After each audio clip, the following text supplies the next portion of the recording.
YouTube, what's the vibes?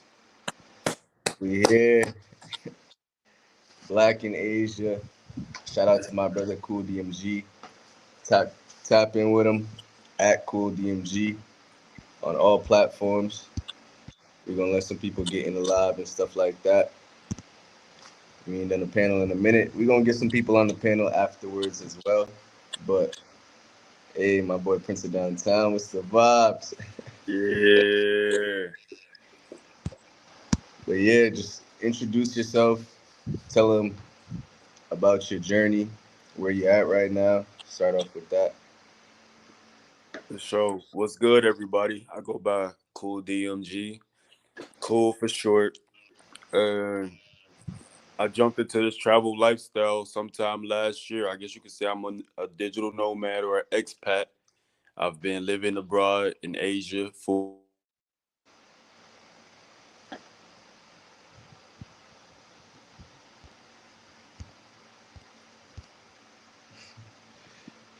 Bro, I got the Philippines Wi-Fi,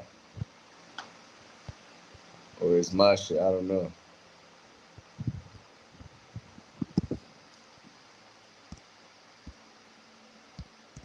What's good? What's good, y'all? What's the vibes?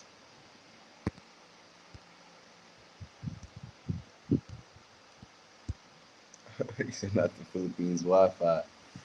Yeah, bro, I could never be in the Philippines when it comes to that, bro. Yo, what's the vibes? So you good? Yes, sir.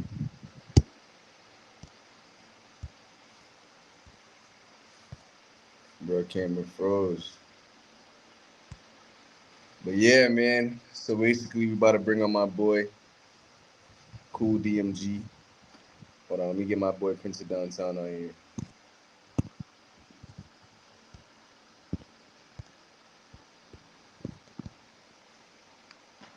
And we're gonna just talk about the Philippines.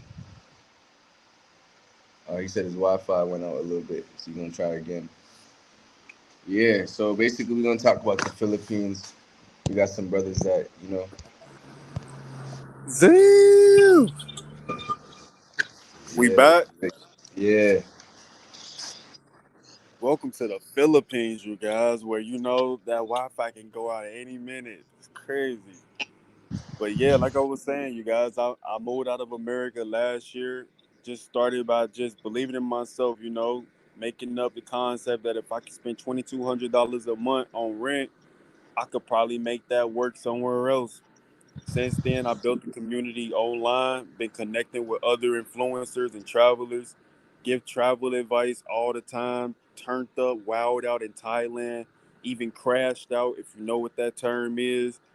Eventually had to find my balance. I ended up moving to the Philippines, been here for 6 months, and I ain't turned back since. But it's a whole lot of game and wisdom that me and bro be talking about between each other, and it's time that we share this on the internet because we live it every day. But sometimes y'all be needing the time to talk to us where you can just ask specific questions and get a specific answer. So we here to kick that shit to y'all. Yeah, so where you come from in the States? Or where'd you leave from last before going overseas? I was living in Arizona. I was staying in Scottsdale, bro. So my rent was $2,200 a month, bro. Like Yeah, that was just rent. Like damn, bro. So what got you interested in like overseas in Thailand, and like how'd you find my channel? oh, that's a good question, bro. Okay, so I was literally scrolling on TikTok, man. I was scrolling on TikTok and I would come across travel influencers who would be making these bait videos and they would just kind of be like, hey, we could all put up $400, buy a content house, do this and that. And, it sparked my interest, not so much to be in the content house because I love my own space, but I'm like, bro, there's no way these people are paying like $400 for an apartment. This was just unheard of for me, bro. So I started doing my own research. I got on Facebook Marketplace and I started making videos about it on TikTok. Like, I started finding homes for $800, 4-bedroom homes with pools for $800, making viral videos on TikTok about my own discovery. Like, yo, this is insane. It's wild. So between that time period, I got hyped up and was like, yo, I'm leaving the country. I'm gonna leave. And everybody in my community was like, yeah, do that shit. Where you going, bro? Congratulations. They was already hyped like I was doing it. I ain't even bought a ticket yet. I'm like, oh shit, now I gotta stand on business. So that's exactly what I did, you guys. I stood on business. I ended up buying a ticket to Thailand. I invited my homies to come with me. You know how that is sometimes, man. Everybody can't go with you. I wanted everybody who was close to me to come with me, not so they can move, but to at least experience something different. All the homies canceled on me, last minute too. I ended up saying, "Fuck it, I'm still going." And I remember in my search for looking for black people in Thailand, that was one of the first things I looked up on the internet, bro. I got on TikTok. I was like, bro, I'm about to figure out what it's like for niggas in Thailand, bro. I need to know how they treat my people. I need to know if it's lit, if it's boring. I got on TikTok, bro. I think it was like 2 TikTok videos of black people in Thailand, bro, and it was mid, hella mid. So I was like, oh, what?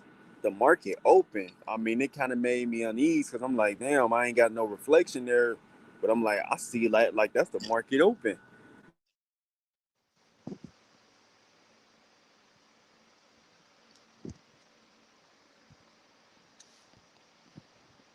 to Thailand. I think, bro, Wi-Fi went back out.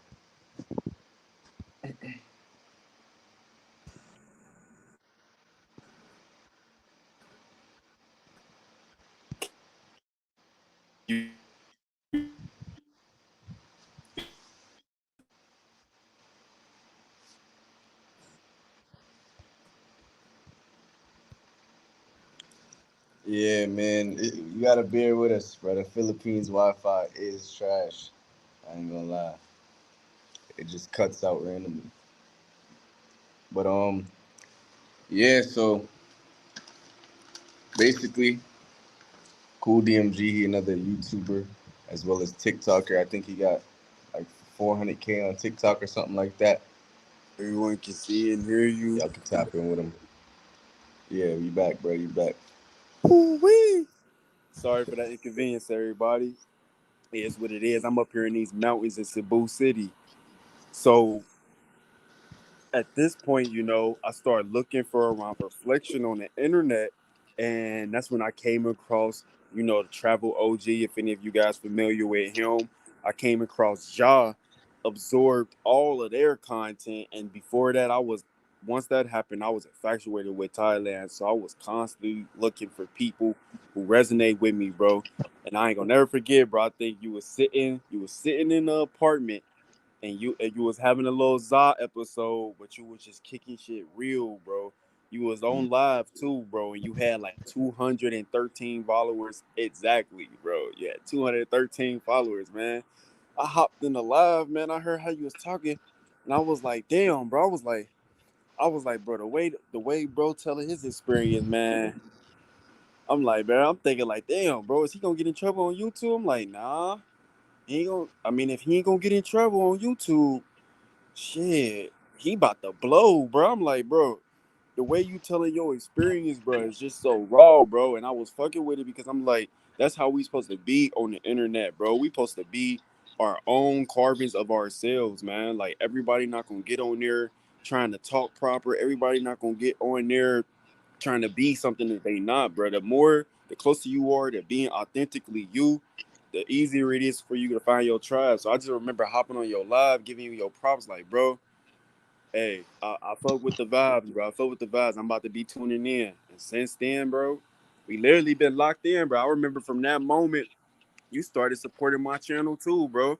And I'm talking about this is at the beginning of both of our pages, bro. I think I had like 4 videos up. Yeah, You caught me going into Thailand. And then that's when we came across that's when I came across the Prince of Downtown. Shout out to the Prince of Downtown. Because once we linked in Thailand, we started making movies every day, bro. Just passionate, motivated, bro. yeah. So Y'all definitely did have a like. a stint where y'all was going crazy. I remember, I think I was in Japan. Y'all was going crazy in Pattaya with the content, Man, and it looked like y'all had a little content group.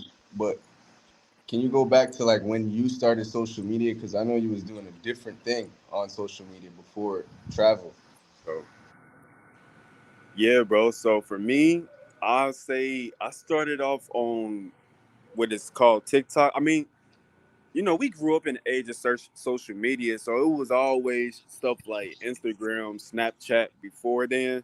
But I would say when I really took off, it was on TikTok, and I was just sharing my spiritual journey, but sharing my journey as an individual, bro. Just sharing my development as a person, bro. But always keeping people aware of stuff. So I started to blow up on TikTok, bro. I think I got let's see, I think I got like 300,000 followers on there, or at least close to 400,000 before I even went to Thailand.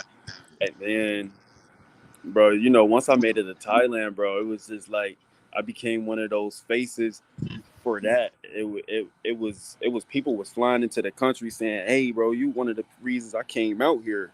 So it was like, whoa, like it changed from me just being on my solo dolo thing all the time to people going, "Oh, you that travel dude," and that's exactly what I wanted for real. I ended up changing my niche on my channel.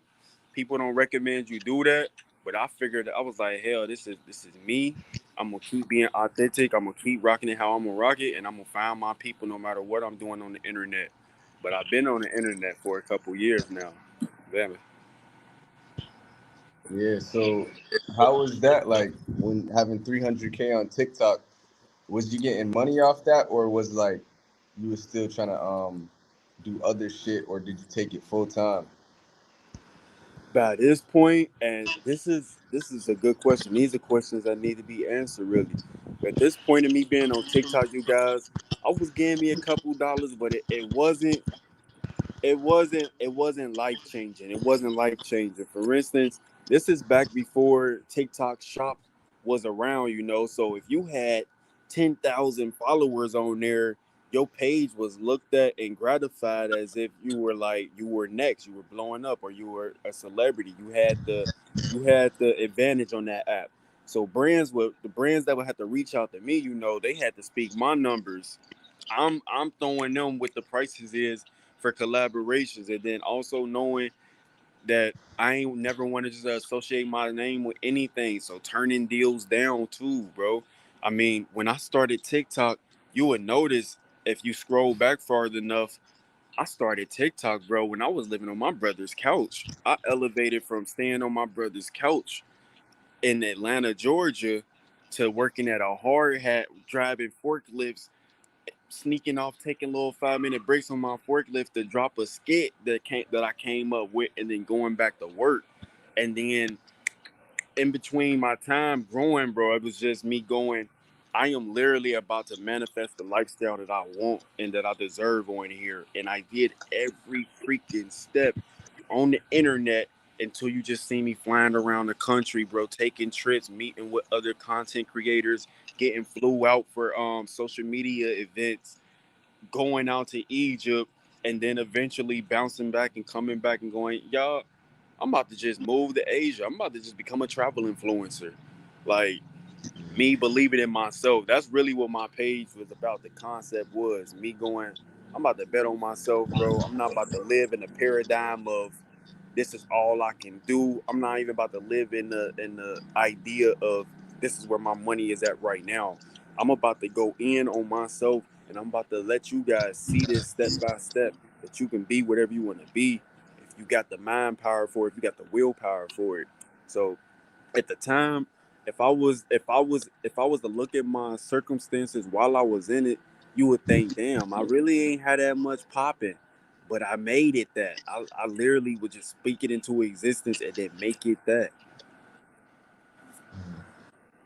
So you spoke on Egypt. What was Egypt like, and like how did that even come across your mind to even go out there? Because when I seen your first channel at first, I'm like, yo, this nigga already been to Egypt.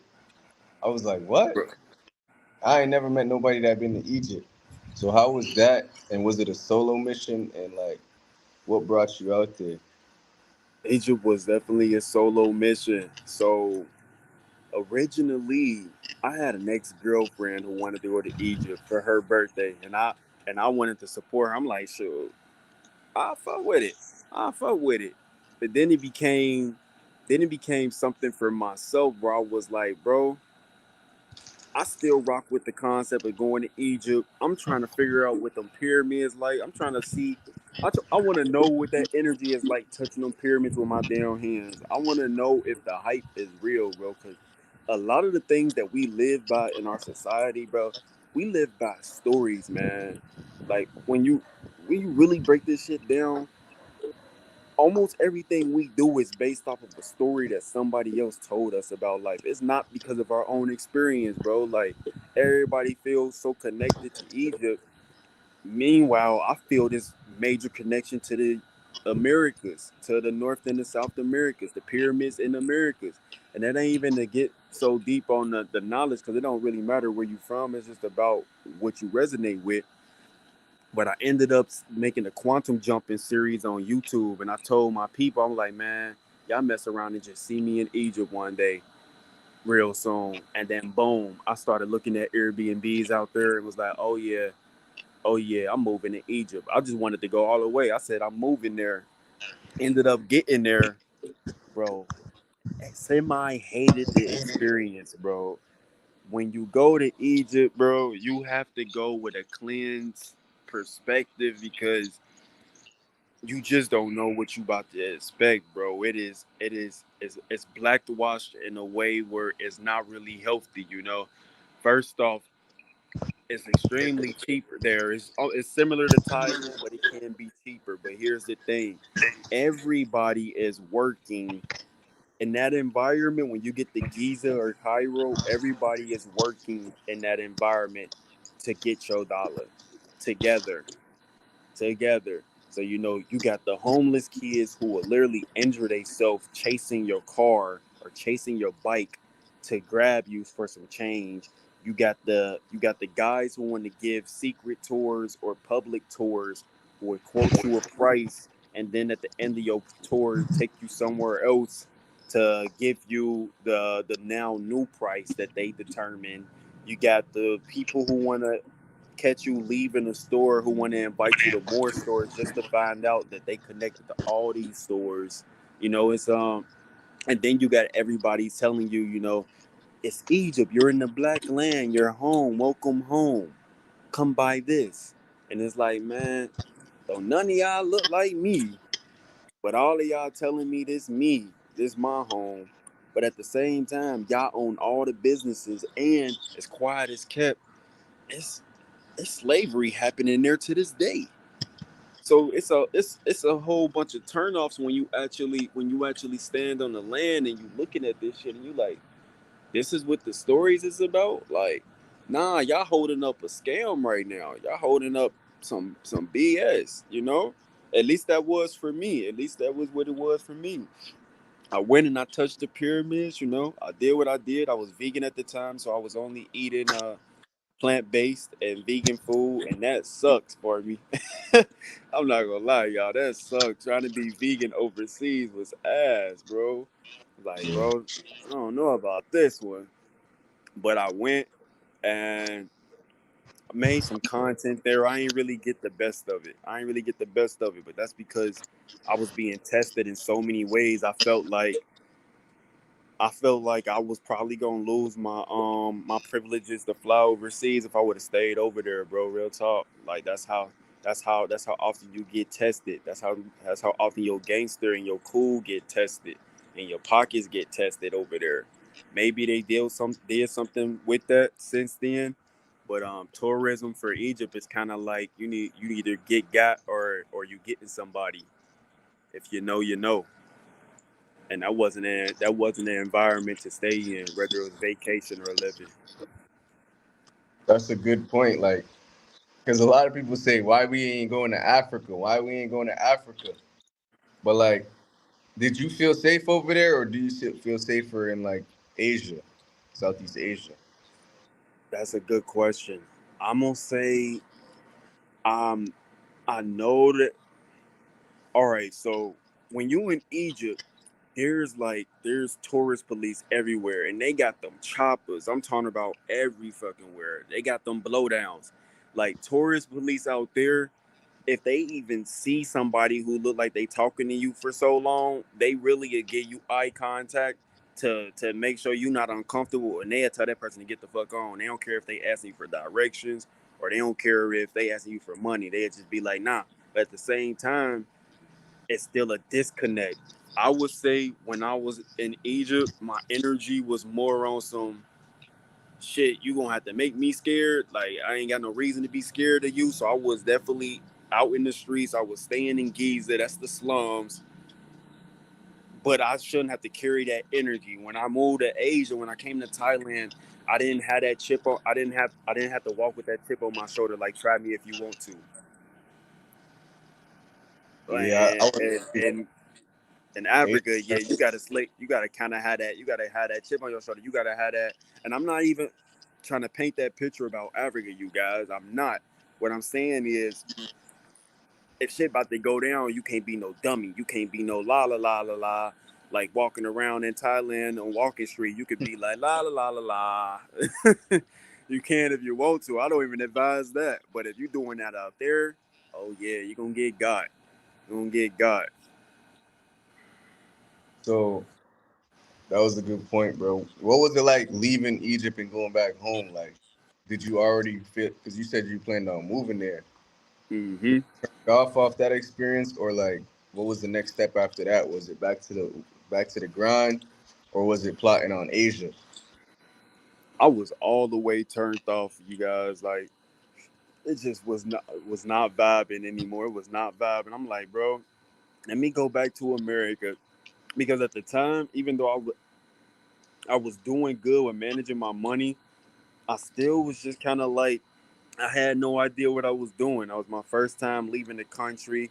I found myself extremely homesick, even though I was only gone for about 3/4 of a month, and I was worn out by my experiences. I felt very, very challenged, bro. Like I was on 10 about everything. Once I was into my last couple days out there, I became paranoid, and it wasn't paranoid as if like I was about to lose my life. It was paranoid like, damn, I don't want to have to hurt nobody out here. So I went back to America, y'all. Came back to the States, man. Had to catch my own drift. At this time, I wasn't even thinking about Asia like at all, you guys. I never grew up thinking about Asia. Like never grew up thinking about going to no Thailand or none of that. Uh, I love melanated women. If anything, I was always looking at the DR, and this is before I even started looking at content on the DR because I grew up around Dominicans. So I got brothers that I consider brothers who are Dominican, and I would see their cousins and go, God damn, like I was thinking about South America, you guys. Wasn't even thinking about Asia, but how it happened is how it happened. I say the videos on social media led to one thing leading to another. And in that process of me deciding I wanted to leave the States again, I was like, damn, bro, South America really don't feel like I'm leaving. It feel like that's just like a cushion of security. It feel like that's my main option because it's right next door. I don't know. It just wasn't clicking for me. It wasn't clicking for me. I was like, bro, I want to challenge myself. I want to put myself somewhere where I really need to learn and be someone else. And I would say on my journey that you can go to South America and challenge yourself. But I just wanted a complete culture shock all the way. Like, for instance, when I started looking into Thailand, I wasn't even sure if I was going to be attracted to the women.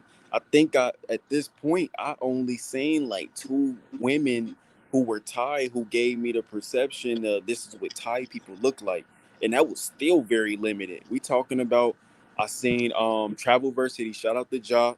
I seen his girl and I was like, okay, it's a possibility. Girls can come with curves, and then I seen travel OG wife, and I was like, okay, he got a nice little lane too, like, but I really ain't even get to know her like that. I just met her on Instagram, Nigga said a and lean.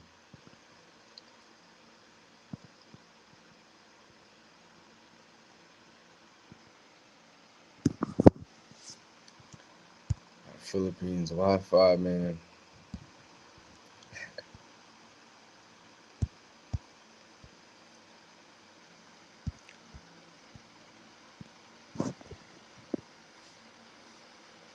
Yeah. So we're gonna get my boy Prince of Downtown in here. Yo, Yo, vibes, Mr. Thailand. hey, man, what's the vibes, my dog? Yeah, brother. So we're gonna tap in with you. Like, What's good? Before we even get started, hold on. Before we even get started, y'all, I need everybody who watch right now to start clapping because my boy Ceezy did surpassed over 30,000 subscribers. He didn't really took that journey. He didn't really took that risk to become who he is, who we all admire and watch and laugh and all his crazy moments. So before we even get into the panel, let's give it up for Ceezy, man. You see what I'm saying? Let's go ahead and let's get some claps in the chat. What's up, bro? uh, my brother Cool what's DMG, good, man. And what's my good, boy bro? Cool DMG, man. Y'all already know, man. This is crazy. Okay, let's do it. Let's do it. All right. So Cool DMG, we're gonna finish the lead up to Thailand. All right. So, what was those final few days like leading up to Thailand? Because I remember on your YouTube, you had like a countdown. You kept posting like a week till Thailand, a day till Thailand. I'm like, yo, when is he going to Yeah. Thailand? Then you just posted that one video. You was in Bangkok. I remember that. So what was that lead up like? And like your family, Oh, bro. friends, just looking around, seeing where you about to leave. Man, I would say it was so fucking special, man, because all of that was real, bro. Like even today, like, okay, so when I was vlogging from that perspective, I had no idea what I was doing. Like, I was making it up from thin air still, bro. Like, I'm talking about, all right, so this is the mindset that I had, and this is what I was working with. I told myself, if I'm really about to go back to Thailand, let me go say goodbye to my family. So I spent my last month saying goodbye to my peoples. I went back to my hometown. At this point, I'm having conversations with my loved ones, like, hey man, I'm about to be gone for a while. I'm moving to Thailand. That didn't even sound right to them, bro. Like, you got people mad, you got people feeling scared from me, you got family members crying and telling me I'm selfish, and I was even getting some of this old cameras, so that was a little insensitive itself, but that was really happening. Like, I think I still got that in my vlog when I told my grandma and my mom I was moving to Thailand. My grandma was like, "Damn, so you not gonna see me again?" And that shit hit me like, god damn, all the way to the point where I ain't even had no funds in my pocket, y'all, for real. I was still figuring out how I was about to run up my funds for the country. So we talking about within like a 2 week span period, my pockets went from like $500 to I can say it now, from the time, from like a 2 week period, my pockets went from like $500 to about $15,000 in that short period of time. And in that period of time, I'm running it up on the stock market. I'm on I'm on I'm on DraftKings running it up, telling people like, "Hey, I think I cracked the code with DraftKings." I'm outside meditating in my grandma's backyard in my mama house and talking to the wind and talking different on my channel, bro. I'm meeting with all my day ones and putting them on my channel, saying, "Yo, this is where it started. This is where it was at." Like, it was very, very authentic, bro. I definitely encourage anybody, if you're interested in my journey, check out the beginning of my content, because that's where you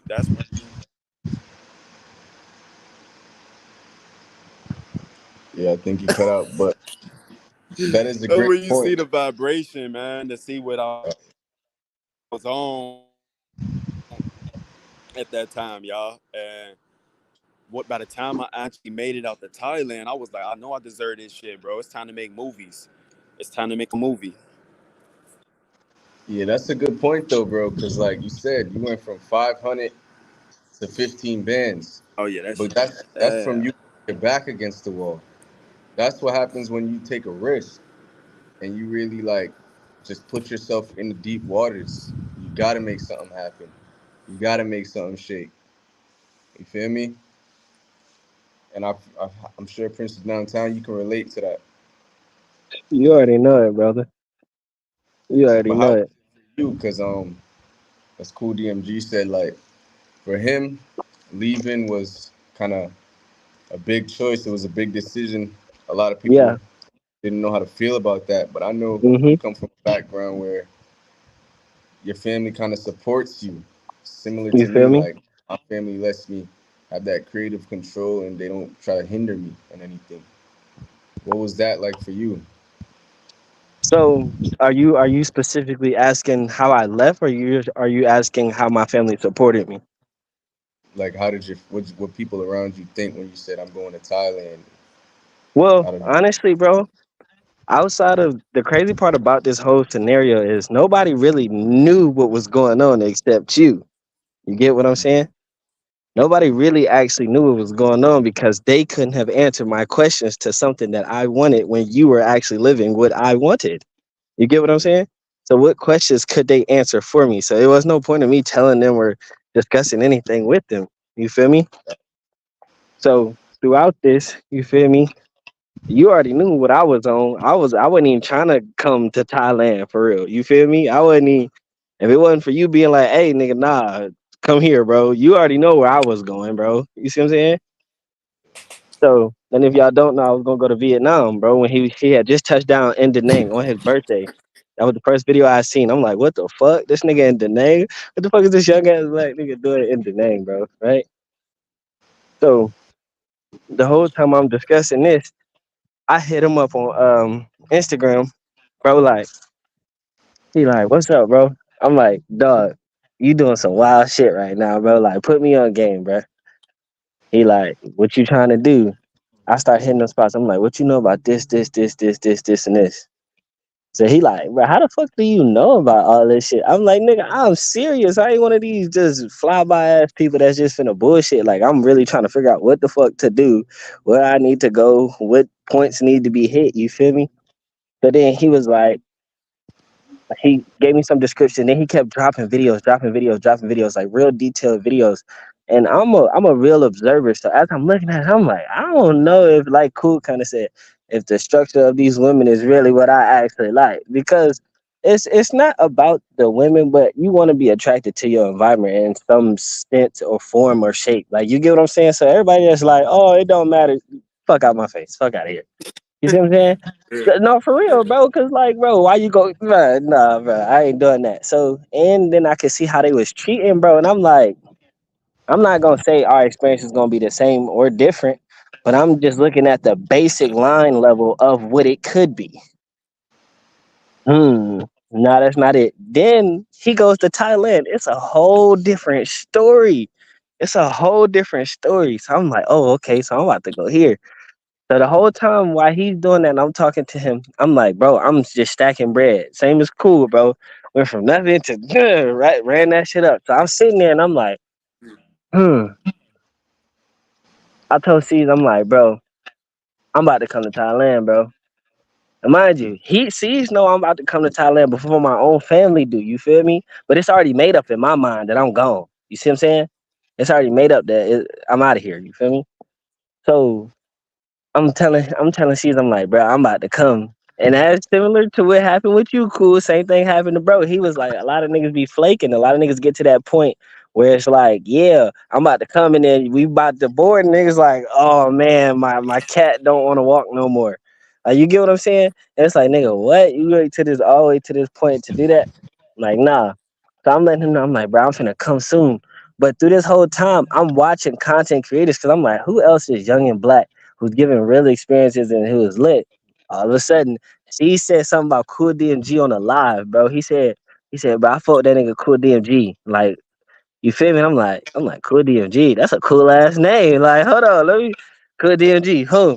Put that bitch in. Did this nigga cool DMG come on? I'm like, yo, I'm like, both of them is in Thailand right now. I'm like, no way I can miss out on this experience of life right now. Like, it was just something about like knowing that like y'all are there was like I need to be there. Like fuck the bullshit. Like fuck the bullshit. I need to be around creative people that also have the same vision and the same goal to want to be successful off this to take care of their families. You see what I'm saying? If we got that and people that's actually going to strive towards their greater goal, bro, it ain't no way we can fail. It ain't no way we can fail. So I took that risk. I took that risk, you feel me? And literally a week before I end up telling my mom and them like, hey, I need you to take me to the airport. Not for what I'm going for, just I need you to take me to the airport, right? So then we finally get like we finally get like a Oh, day out and they see how big my bags are and they like, what the heck going on? So I'm like, I'm about to go out of the country. They like, what? I was like, I'm about to go out of the country. Like, you get what I'm saying? So they like, huh? But at this point, it's too late. I got a flight to catch in 4 hours. You see what I'm saying? So I give everybody a hug, one kisses. You feel me? Rub my dog. You feel me? And it was out of there. You feel me? And that was really it, bro. And then everything else is yeah. All right. So cool DMG. What was your Thailand? What was that like? Just going through the process, feel me, getting on that flight, maneuvering through the airport, and then finally touching down in Bangkok that first Oh, night. that's it. Yeah, I'm trying to tell you. yeah, yeah, that shit was motion. First of all, bro, like, all right, so me flying in, me even leaving America was lit as itself, bro. We talking about within a 24-hour time period, within a 48-hour time period, you guys, I manifested a dream of mine, bro. And I'm gonna be transparent with y'all. This was a dream. I always wanted to get invited to a TikTok event, like an official TikTok event. And for Black History Month, TikTok, they had an event that they was holding for their creators, and I got invited to that, bro. So 2 days before, one day before I'm supposed to fly out to Thailand, I'm in LA at the Black Content Creator TikTok event, bro. And I'm turning up with all these other creators. I'm saying my goodbyes to my close friends in LA and shit. Like, I got a lot of hype energy behind me, bro. Like, life is really a movie all the way to the point. So I remember, I don't know if you went through this, Prince, but I had no idea you had to buy a ticket leaving the country. I ain't know about none of that for Yo, real, bro. I bruh. was, Bruh. Oh my gosh, bro. I don't mean to cut you off, brother. But no, I get to the airport all the way to the point. I had the ticket and everything. The lady, the concierge goes, do you have a ticket out? I'm like, no, I'm just gonna extend it. She goes, no, but you need a ticket out. I'm like, what? All right, back to your story though, brother. there we go. I was about to say, don't do it like that. All I knew was that I had to fly out the country and fly back in, but I didn't get the concept of having a ticket to show them that you weren't a liability. So when I'm in LA and they like my flight's about to leave in a couple of hours, the attendant come up to me. He's like, "Where's your ticket back to America?" I said, "Huh?" He said, "Yeah, you need a ticket back to America before you can even leave, sir." I'm like, "Oh hell nah!" Like I started looking for tickets. I'm like, oh shit, all these tickets is 700, 800, 900. But I'm telling you, I'm leaving with about 15,000. So I'm like, damn, this is an expense right here. So I go to start buying the ticket. I try to buy 4 tickets, bro, and it did not work. Maybe it was my connection, maybe it was God looking out for me. So I go to the flight attendant. I'm just kind of like, hey man, I ain't know about this. Like, yeah, I got to work something else out. I just told him, I basically stood on business. I was like, bro, we got to do something else other than me buying the ticket right now. Like, that ain't happening. It's just not. And that's when the flight attendant said, hold on, sir. So they came back. They was like, can you prove that you have more than $2,000 in your bank account? I was like, oh, yeah.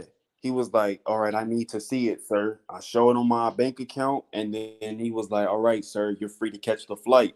So that caught me by a haymaker because I was like, "Whoa!" Like I wasn't even You got hip to the lucky, bro. flight apps. Got lucky, and I just so happened to have the funds on me, So it worked out in that manner. I'm at the airport, Bruh. bro. I'm talking with random people, but I'm also keeping to myself. I ended up meeting this girl named Marley. She ended up being in my vlogs my first week, couple of weeks to Thailand. We literally was moving to Thailand randomly for our first day on the same flight, bro. We sat there at the airport. We talked to each other for about 2 hours. Then we checked our tickets. We was on the same flight moving to Thailand on the same day. So I'm having all these synchronicities, bro, getting up to the point of me being in Thailand, bro. I go to Taiwan. That's my first time using a bidet, y'all. If you don't know what a bidet is, I call it the butt sprayer 3000, bro. In Asia, bro, every bathroom gonna have a sprayer, bro. You use that to wipe your butt, bro, properly. So I'm getting broken in Asia. I'm like, damn, bro, I ain't never had that. That's a bidet. Okay, then. Okay. I'm vlogging the whole experience. I finally pull up to Thailand, bro. I hear the dude on the monitor go da da da da da da da da da. Welcome to Bangkok. Da, da, da. I'm like, shit, oh shit. It's real life out this motherfucker. It's real. You get off that plane, bro, and it's like when you get off that plane, it's almost like you gotta walk it like you talk it. You lost in the sauce, but you don't want to be sitting there looking like a goofy, but you taking all of this in and you realizing you don't understand the languages for a couple of minutes until you get to the most common area and you realize everybody walking fast as if they know where they going. For some reason, it seemed like everybody else know where the fuck to go, and you just kind of like, oh shit, oh yeah, baggage claim. Um, you don't know if you're supposed to ask for help or if you're supposed to just be walking like everybody else is. You ain't got no phone number. I came with an Airlo app though. I don't even suggest them, but I came with a digital eSIM. So I made sure I paid on that so I could have me some connection. Thank God. And once I got my luggage and everything, I was just kind of like, bro, man, I gotta take this in. I think I sat in the parking lot of the airport for about an hour. I was just looking at ride apps. By then, I had Grab, I believe. I was playing around on the ride apps, and I was looking for the cheapest ride to my hotel room. That's just what was on my mind. I'm like, man, I'm about to find the cheapest ride. I got on live for a moment. I ended up pulling up to some nice ass resort, bro, and I'm looking at the prices for the resort. It was like $250 for 8 days. I'm like, oh my gosh, that's a steal, bro. That's a steal. I'm coming from LA where you don't get you don't get a hotel for under $89. You just don't. So for me coming from LA where you gonna spend $100 per day to I just got 8 days at a hotel for 250, and now I know I can get better. Come on, we know we can get a way better deal, but it was a resort. It was my first week, and it was on and popping, bro. That shit was life. Woke up hearing the Lion King animals, and I knew I was in Thailand for real. You heard the cockatoos and the birds going tweaker tweaker. I'm like, oh shit, this shit for real. Like, oh man, I'm in another country. There, like, shit was fire. So, what was your first impression on the Thai people? I got a great first impression. I called nothing but kindness, bro. I remember I stepped outside at the resort and I went to go sunbathe a little bit. And when I went to go sunbathe, I ran into this Thai woman and her son. Her son was half they was from the Netherlands. So her husband was from the Netherlands, and then she was Thai, but she spoke okay English. And me, her, and her son sat there and we talked for like 2 hours. Again, that's a video on my page as well because I was vlogging every second around this time. Uh, so my very first impression of Thai people was really that my interaction with that old lady and her kind of giving me game on where I was at because I didn't even know as to where I was at and where I was going. I know I wanted to be in Pattaya eventually, but she was just, sharing her history with me, like, yo, this is where you at. This is why people are so kind. This is this and this is that. So I'm not gonna lie, I felt like everybody was kissing ass, but that's because I literally landed and came to a resort. I ain't just stepped out into the wild completely. I was still at a resort where everybody had to smile at you. Um, Even walking down the block, I'm noticing folks is staring at me a little bit in Bangkok, but I ain't gonna say I really got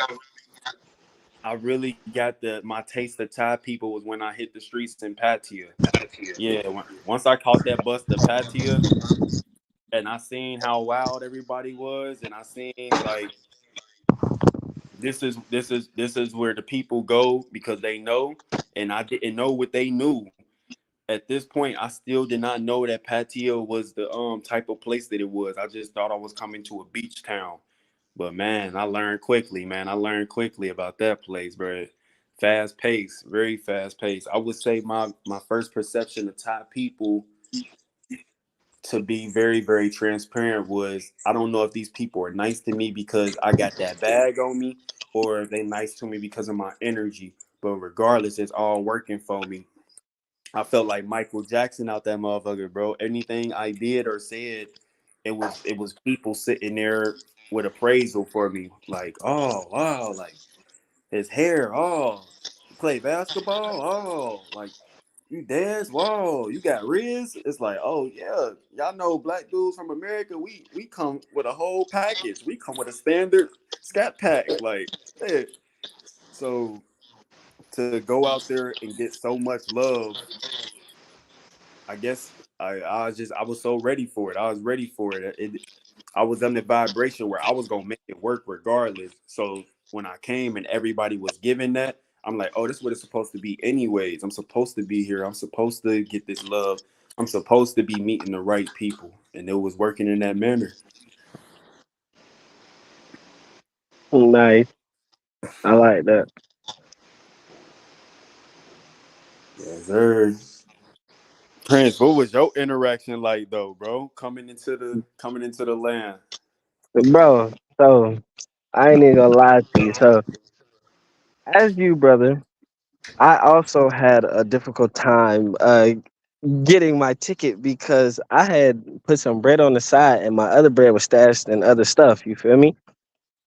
So I have to buy a ticket, right? So the concierge, the lady at the desk. First off, guys, this is what I tell you: if you go to the airport, this is my personal recommendation. You don't have to listen to me. I'm just letting y'all know, just some tip of game. If you go to the airport, look sharp, look as good as you possibly can, smell as best as you possibly can. I promise you, you'll still just follow those steps. I'm telling you, it'll make a lot things a lot more easier. So Hmm. I get there. I get up to the desk. You know, I'm feeling good because I'm talking to the lady in front. Like, kind of like you, brother. But she was going to China, I think it was. You feel me? She was going to China. But I was still talking to her. First day she was leaving out the other country as well. So, you know, I'm lit. You feel me? I'm about to get on the Qatar air flight, right? You feel me? So I'm like, yo, I'm about to touch down at Doha. It's about to get lit. I'm about to see. So you feel me? So I'm already lit, bro. You feel me? So I get up there to the concierge. She like, let me see your ticket. I'm like, boom. She's like, where's your other ticket? What you talking about? There's just one ticket. What you talking about? I'm going to this place. Yeah, man. Like, what you talking about? She like, oh no, you need another ticket. I'm like, I need a ticket back. She like, you could do that, but no, you just need a ticket out of the country. I'm like, well, can I just purchase the ticket here? Babe, you can't buy a ticket here. Why can't I buy a ticket at the airport? Does that make sense to anybody else? Why can't I buy a ticket at the airport? So I'm like, okay. So now I'm struggling because I'm trying to find these apps, right? I'm trying to go on these apps. I'm on Air Asia. I'm on Vietnam Air. There's all this weird stuff just going on. I'm trying to just buy a Downloading ticket, all of that, yeah. bro. I'm just trying to buy a ticket just to get out of here, right? So I walk back up to I'm like, so I just need a ticket. She said, you just need a ticket to prove that you're going out of the country. I said, okay, right? So then I go, you feel me? I go on one of them cheap websites, you feel me? Boom. I'm talking about one of them Thailand to Cambodia trips, you feel me? I'm talking about $30 trips, you feel me? So I hurry up and buy that, boom, right? Found some shit. And buy that, boom. So I go up and I show her. You feel me? So as Yeah. I'm going back up to go up, mind you, the line I didn't got there early. So because I'm like, bro, I already know these overseas trips. People start coming late. Nah, heck no, I'm not trying to be in those lines. So I get in there. You feel me? I'm going through this whole process. So I'm on the side trying to do this. It's a line building up, bro. Think of the longest line, bro, at any roller coaster you done ever been at, bro. I'm talking about that type shit in the airport happening. So I'm like, hell no. So I'm walking up to go back up to my spot. This dude come out, this random dude come out of nowhere. One of the people that work, he like, no, you gotta go to the end of the line. I'm like, no, I was already here. He like, it doesn't matter. You gotta go to the end of the line. Mind you, this line long, bro, at least 350 people. My flight in an hour and a half now at this point, because I didn't have to scramble around and do all this extra shit, right? So I'm looking around, look back at it, and I said, I'm not doing that. You must think I'm one of them. You about to get today. He Like must think what? I'm one of them. I look back, I'm not doing that. So I found the security girl that I was talking to, you feel me? She like, yeah, he was already in line. Then the other girl who was behind the desk, luckily, bro, I'm telling you, it was just so crazy how this worked out. Luckily, she was walking behind because she had to help a customer. She was like, oh no, he's good. He just had to take care of something. She's like, did you get the ticket? They didn't even look at it. She was like, did you get the ticket? I'm like, yeah, I got the ticket. She's like, all right, go. Right? So I go up, so Yeah, they I take me to told the y'all first niggas. class section. I'm telling you, bro, it's crazy, bro. So they take me to the first class section, bro. So now I'm walking down this first class section. Because mind you, got mind you, P looking type hella good. You see what I'm saying? I'm smelling good. I got my floor shirt on. You feel me? Hair done. Yeah, it's like that. So I'm walking through that bit, you feel me? So they take me down the first class shit. I'm talking about I'm expediting through everything. They take me straight through the immigration fast as fuck. I'm talking about, bro, it took like 3 minutes, bro. I'm talking about it's a whole line over here. Next thing you know, I'm passing immigration like this. I'm just going through this shit. So in my head, I'm like, what the fuck is going on at this point? You feel me? In my head, I'm really like perseverance. Like I could have let that fuck me up or I could have kept going. I could let that fuck me up and be like, damn, what I'm gonna do? Oh shit, I don't know what to do. Or I'm gonna figure out what the fuck to do so I can keep going. It was like a checklist. I'm like, all right, boom, that's the first step. That's the first step trying to hold me back. It's see I'm gone. It's see I'm gone. You feel me? So I'm out of here. Right. So we get on the plane. Boom. I'm chilling. I'm vibing, doing what I do. Right. Finally get on the plane. It's chill. This the first time I didn't see like a different culture come here. You feel me? Like a different ethnicity. You know what I'm saying? So it was a Vietnamese woman, it was a Korean woman, it was a Thai woman, and it was a Cambodian woman. So mind you, it's all these countries on one plane. You feel me? In one plane. So and mind you, these steward is looking crazy and they mad nice, right? So one of my seats, I don't know if this is happening, y'all. Like you'll purchase a seat and then you get there and it's not the seat that you gonna get. You like get moved all the way somewhere else. I don't know if this happened to y'all before, but it's happened to You me. like upgrades? No, yeah, in a way, it's like an upgrade, but it's like you might order like a certain seat when you buy the ticket, but then once you go to get the ticket, it's like, oh no, we changed your seat and you sit somewhere else on the plane. Has that happened to Yeah. y'all? Yeah. Nah. Yeah. So the one I had picked was like in the middle back of like in the middle row in the back of the plane. And the new one, I was all the way in the front of the plane now, right? So I'm like, oh shit. I'm like, oh shit. So the lady stewardess, she coming out, she being hella nice. Like I'm cause she got to sit right there. So I'm talking to her. Like I'm just talking and conversating to her this whole entire time, right? I'm just talking to her. So she bringing me snacks like bro, I'm talking about like the moment my mango juice was gone, it was refilled. Like, bro, I'm telling you, everybody else was even looking around like, God damn, what the fuck is this? I don't know what's going on, but I'm loving it. You get what I'm saying? Because mind you, I'm sitting on the plane. Man, it's lit, right? So we finally fly in. Whoo, we land in Doha. You feel me? After had these amazing meals on the plane, they served. I don't. What did you eat on the plane? Cool. If you don't mind me asking, I'll get back to my story. But what dishes did you eat on your plane trip? Bro, they was chefing it up. At this time, I was still vegan, so I asked them for the vegan options, bro. I can't even name the stuff that I was eating, but it was bussing. Like the plane showed out. The plane No, I showed out. definitely I know feel that. that, bro. Yeah, it was bussing. There was some Asian cuisines, and of course, some rice was involved. I remember they had us eating rice, fruit. The other people had sausages. I think I had like a veggie patty or something. It was bussing. Mm-hmm. They fed us lunch, breakfast, and dinner and snacks. Gave people time to roam around, do yoga on the plane. It was a vibe. 19 hours. You up there, so Come on, bro. You up there. And they don't understand that. So I remember on my junk, I had clicked fruit baskets, but this is before I knew it was green curry and all this extra shit that they was having on the list. I'm like, no, oh, I want that. I'm thinking it's like a menu or something. I'm like, oh, I want that. She's like, no, sir, this is what you picked on your thing. I looked at her, I want that. Well, and I know you, Chris. I literally know you did that. I know you did that. see, that's the thing about my brothers, man. They know I ain't capping. I'm like, I want that. So she was like, okay, I'll be right back. Said, I think we'll have some more. I'm like, I know y'all got more. Y'all purposely put more on purpose. But she go back, she bring it to me. So I start eating. I start eating this green curry. This is the first time I had green curry. It was like I feel like they make it to the mass. So don't if y'all do get the green curry, don't base that off Thai green curry. The Thai green curry gonna be like extremely spicy. That one is more catered to everyone. All right, now back to the story.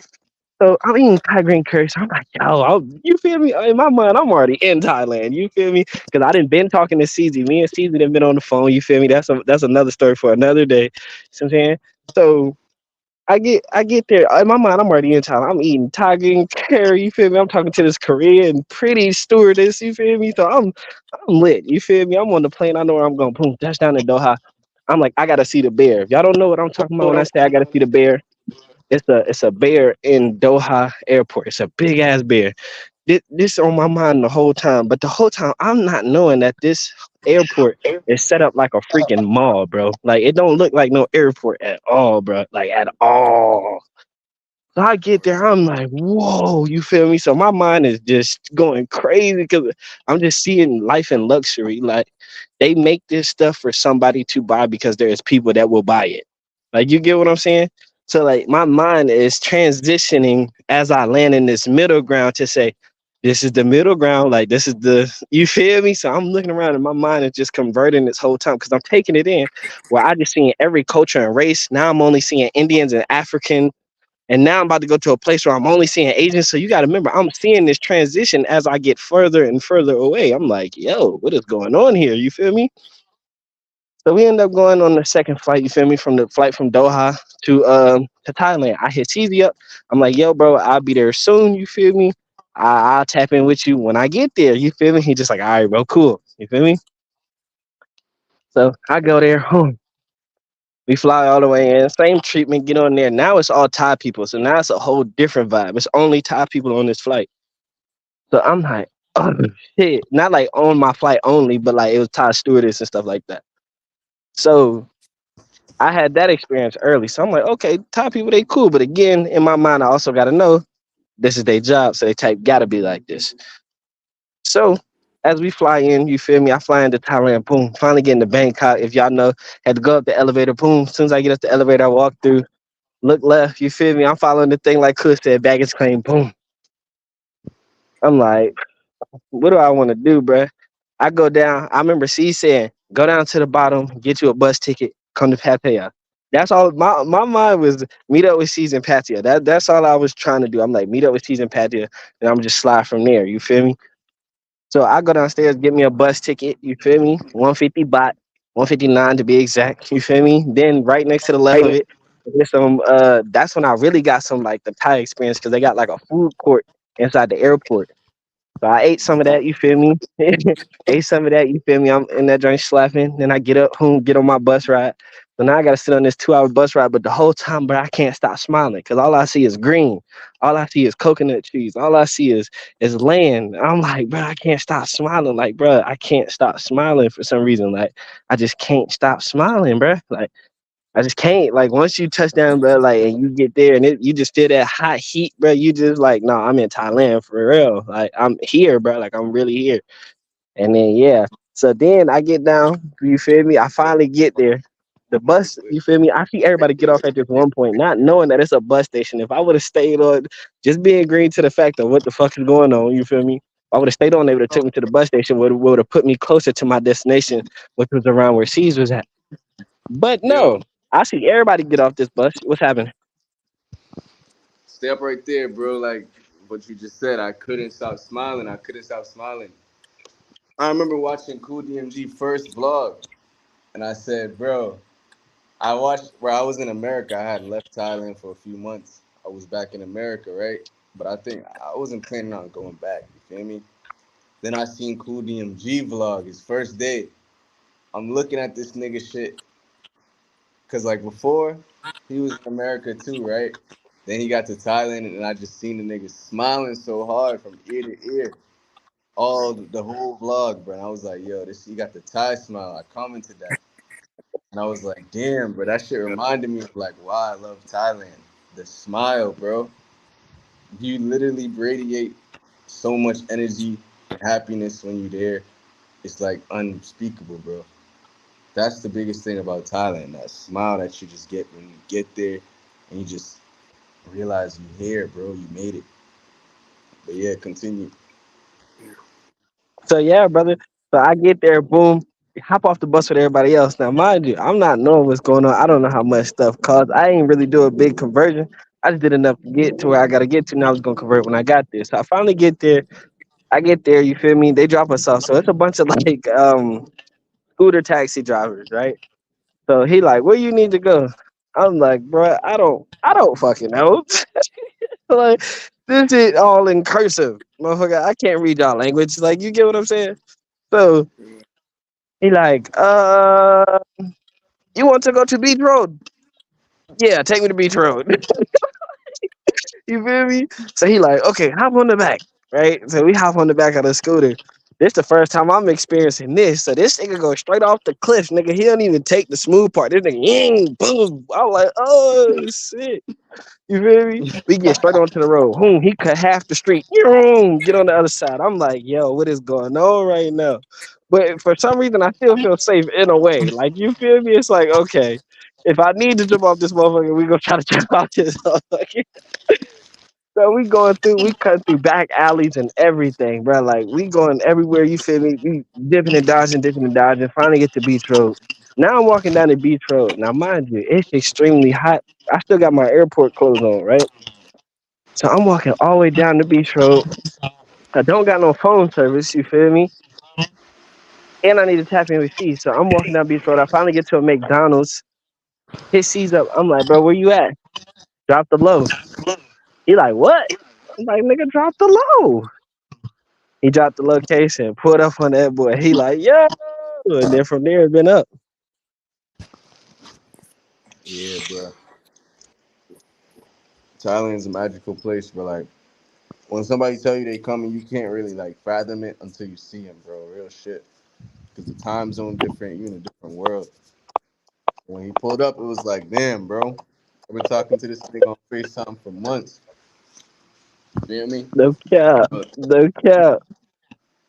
What was so your experience like meeting both of us, C's?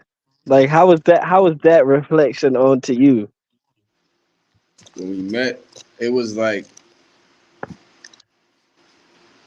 I could finally relate to somebody, bro. You know, because like Yeah, before in Thailand, like even like a year ago, even today, it's mostly older guys. You feel me? You're not really meeting young guys and shit that's really out here, not on some weekend shit.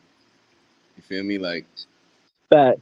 it's kind of hard to like just put yourself in and realize where the fuck you're at and be grounded and feel like, because sometimes you feel like, damn, I'm so far from home. I'm doing something that's not even doesn't even make sense. Is this gonna last?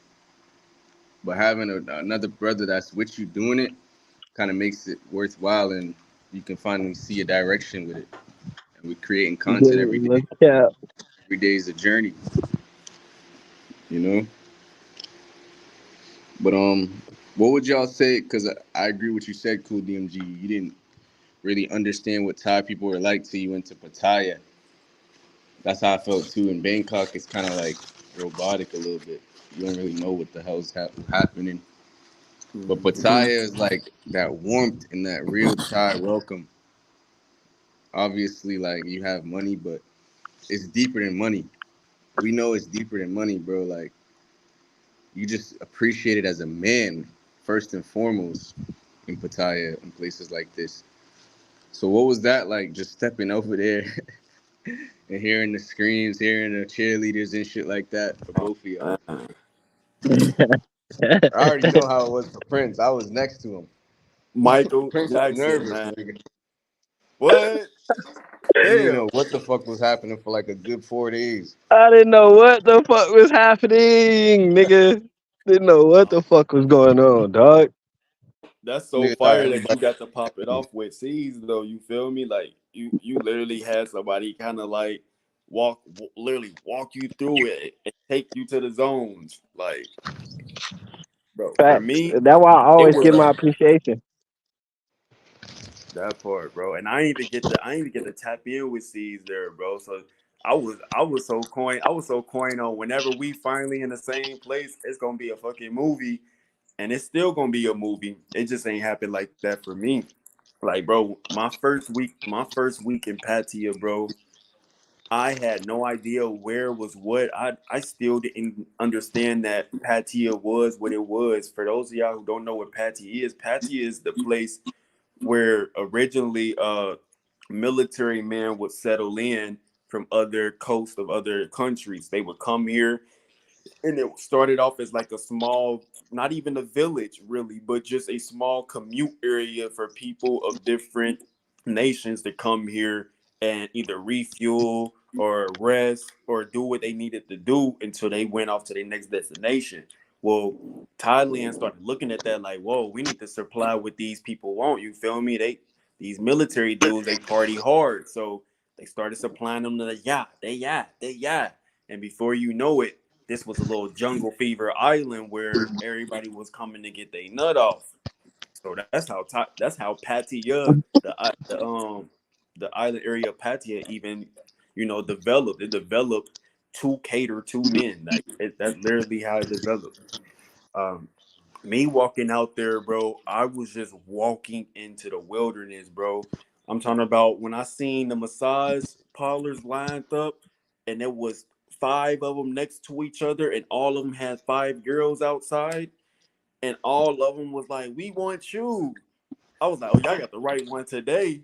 I walked over there and was, I couldn't help but talk to 15 of them, and it's not because like I'm not used to getting attention. It's because I'm at this point where I'm like, oh, bro, I reciprocate energy. I reciprocate energy. So I was still getting the hang of like, okay, who's talking to me because they can get a service out of me, and who's talking to me because they enjoy my presence. I remember I was walking down the block, and women just started screaming. I was like, bro, this can't be real. So I pulled out my phone, bro, and I just started recording my face because I ain't want to like just put the camera on the ladies yelling to me and shit. They talking about your hair is so amazing. Like, oh my God, they screaming, like screaming. And I'm just like, what the fuck? So I made a TikTok like this what it's like for black men in Thailand. Shit go viral, bro. I'm sitting there cheesing like a motherfucker in the video, bro. I finally bump into Soy Six, me bumping into Soy Six, Walking Street, um, Treetop. All of these areas was on accident. I didn't even know about these areas. I'm just walking around the whole city. I love the walking environment when I go somewhere, y'all. That's how you learn your P's and Q's. You get active, put feet on the ground. And when I would walk through these areas, I wouldn't even be prepared, bro. I was outside all day walking. I probably had some sweats on, some flip flops, and end up bumping into Soy Six, not even realizing it. Like, oh shit, what is this? Yeah, let me pull out the camera. Boom, I'm pulling out the camera on raw occasions, and I'm just noticing like, damn, bro, this is an energy harvesting city. I can use this to my benefit though. But I'm like, oh my gosh, I started talking to myself like, cool, this is a place where people crash out. I'm seeing old men walking down the street with two lady boys on his arm. He's skipping down the street, happy as hell. American old soldiers. When men go to Patia, that's where you see men turn into grown little boys, or not. Excuse me, that's not the correct term. That's when you see the that's when you see their joyful side. I'll say so. When a man is very, very comfortable, you're gonna see him smile more in Thailand. Like Ceez was saying, the Pattaya or the Thailand smile. You're gonna see him have more. interesting conversations and be comfortable with the type of woman he's interested in. I'm watching men walking down the street back to back with lady boys happy as hell. I'm like, whoa. I'm watching lady boys grabbing up men. They trying to grab me. I'm like, whoa, I'm interviewing lady boys. I'm doing things. I'm seeing African women with with enough body to hold a goddamn table on their back walking around the block. You feel me?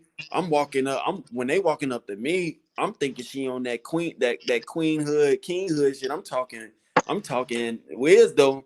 She like, yeah, yeah, yeah. Let me show you a good time. I'm like, oh, how the hell y'all get out here for that? How many bodies you got to catch to maintain life? Cause here my ignorance of Africa, I'm like, ain't no way she bought a ticket to get to Thailand so she can run the block. I'm like, how these ladies get here? You know, I'm asking myself critical questions. I'm like, oh, this is a place where people crash out.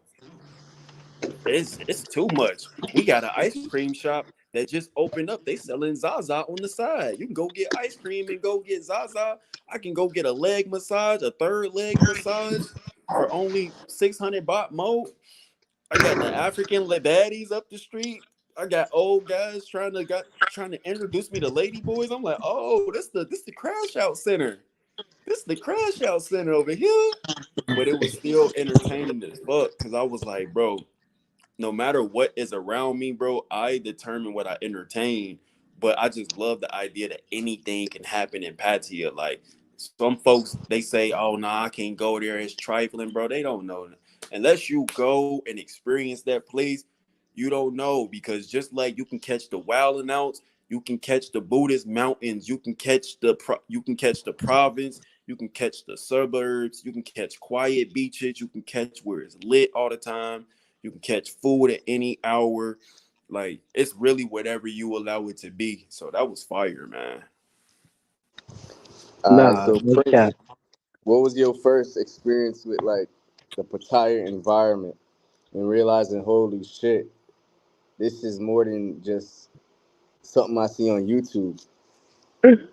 As you stated, brother, you was next to me, brother. So I just going through that, bro. Like I knew what it was just from like you said, kind of not what it was, because you can't predict Pattaya. Let me start there, y'all. I don't care how many videos y'all watch, you cannot predict that place because it changes every day. And that's also why I love Thailand. But every time we would step outside, bro, and then rays of sun would hit me, right?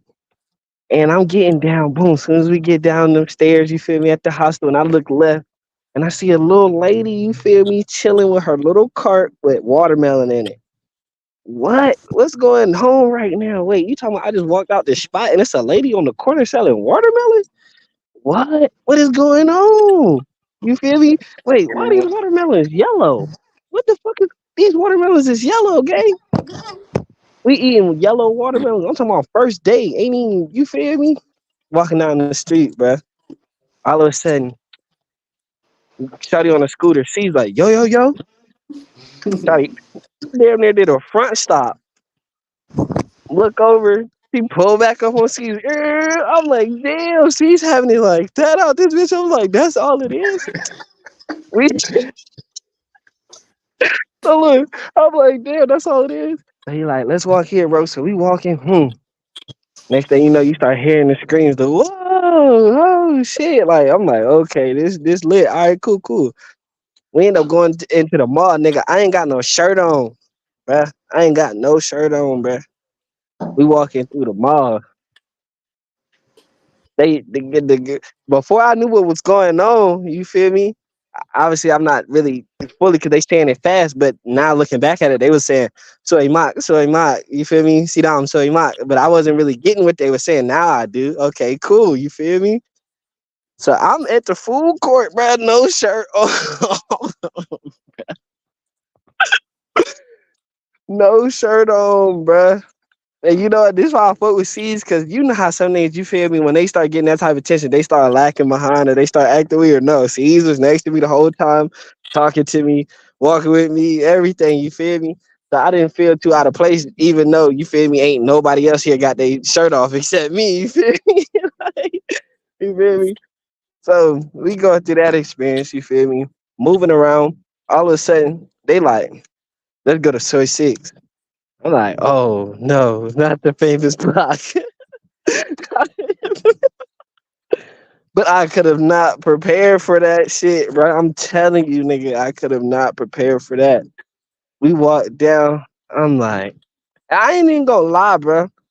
It was more lit the second time I went than the first time. Cause when I first went, bro, most of it was closed. Like versus when we did our hugging video. Like, no, that was like two different experiences, bro. Like that was like holy shit. Like I feel like the hugging video was really like my first experience of like, no, this is some crazy shit, bro. This is some crazy shit, bro. Yeah, I But agree, bro. Like I went there like 2 years ago, bro, and it wasn't like that. Like when I went no. last a few weeks ago, nigga, that shit was busting. I'm like, this is why So Six is famous. Or Before it was just like busting. a few hoes and shit. Like it wasn't nothing crazy. It Nothing. was just fun. Walk down, slap a little ass. Now, nigga, I realized, damn, that's why motherfuckers come here just for Soy Six. But when I brought you there, how was that feeling for you, bro? Like, what was it like when all them It was girls was like coming up to you? it was like one of those places where like of course I'm very in tune with what's going on, you feel me? So like as soon as you get in the vicinity, you just feel the sexual energy just conjuring. Like it's just like woo, woo, woo, woo. Like you just feel it, bro. You just feel it. So as I Yeah. walk through that motherfucker, you feel me? It's about what you do with it, how you handle it. You feel me? And obviously, you saw what was going on. You feel me? They pulling up. You feel me? They pulling up on the scene. They trying to figure out what's going on. You feel me? Even if you're not trying to do something with them, you feel me? You can still say hello. You feel me? Me for me, bruh, it was more of like I was enjoying it in a sense because I've never, as much as they have never seen someone like me, I haven't seen no one like y'all. So each one of y'all coming up to me is like a new facial recognition for my mind to take a snapshot. So I'm just finding like a bunch of like, oh shit, like so I'm seeing like a bunch of different flavors, and I don't even got to travel all of Thailand because it's right here. Not saying that this is the best quality of it, but you're from over there, you're from over, you're okay. Y'all come from, oh okay, so I need to go here. You feel me? So it's like it was one of those type things for me, bro. Mm. Ooh-wee. So, what was your experience? I know you had an experience with the little shorty in the hostel.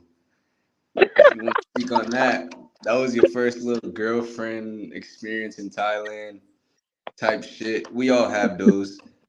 So what was that like, and just realizing the true sweet nature of like the Asian Thai woman Well, I and stuff? mean, brother, you feel me? Again, as I say, you were there.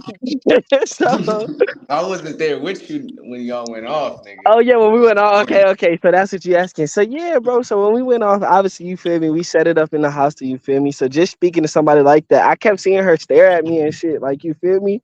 So I'm like, damn, is it me? Do you not like me? Do you want me? What the fuck going on? What's your yeah. situation? Like you feel me? I know where I'm at right now. So it's like I just started to acclimate it. But she's sitting over there with her nice, pretty brown skin. I'm like, yeah, first Thai girl I done see with brown skin. Oh yeah, this is a vibe. This is a Mm. vibe right here. You feel me? I'm talking about what? Had long, nice, silky hair. I'm like, bro, what the fuck going on? You feel me? I tell her ass, I'm like, I'm testing. You feel me? So I'm like, come here, stand up. Let me see how tall you are. She get up. I'm like, oh shit, yeah, we in there, bro. We in there, bro. We in there, bro. So I'm like, she like, I'm going to the beach tomorrow. I'm like, okay, you feel me? So somehow, some way, this magical shit, you feel me? Just alignment. I'm up at this time. I'm brushing my teeth and shit. She just coming back from somewhere. She's like, I'm about to head out to the beach. You want to come? I'm like, I am a content creator, and she's asking me, and she look good. Yeah, I'm gonna take it. Let's do it.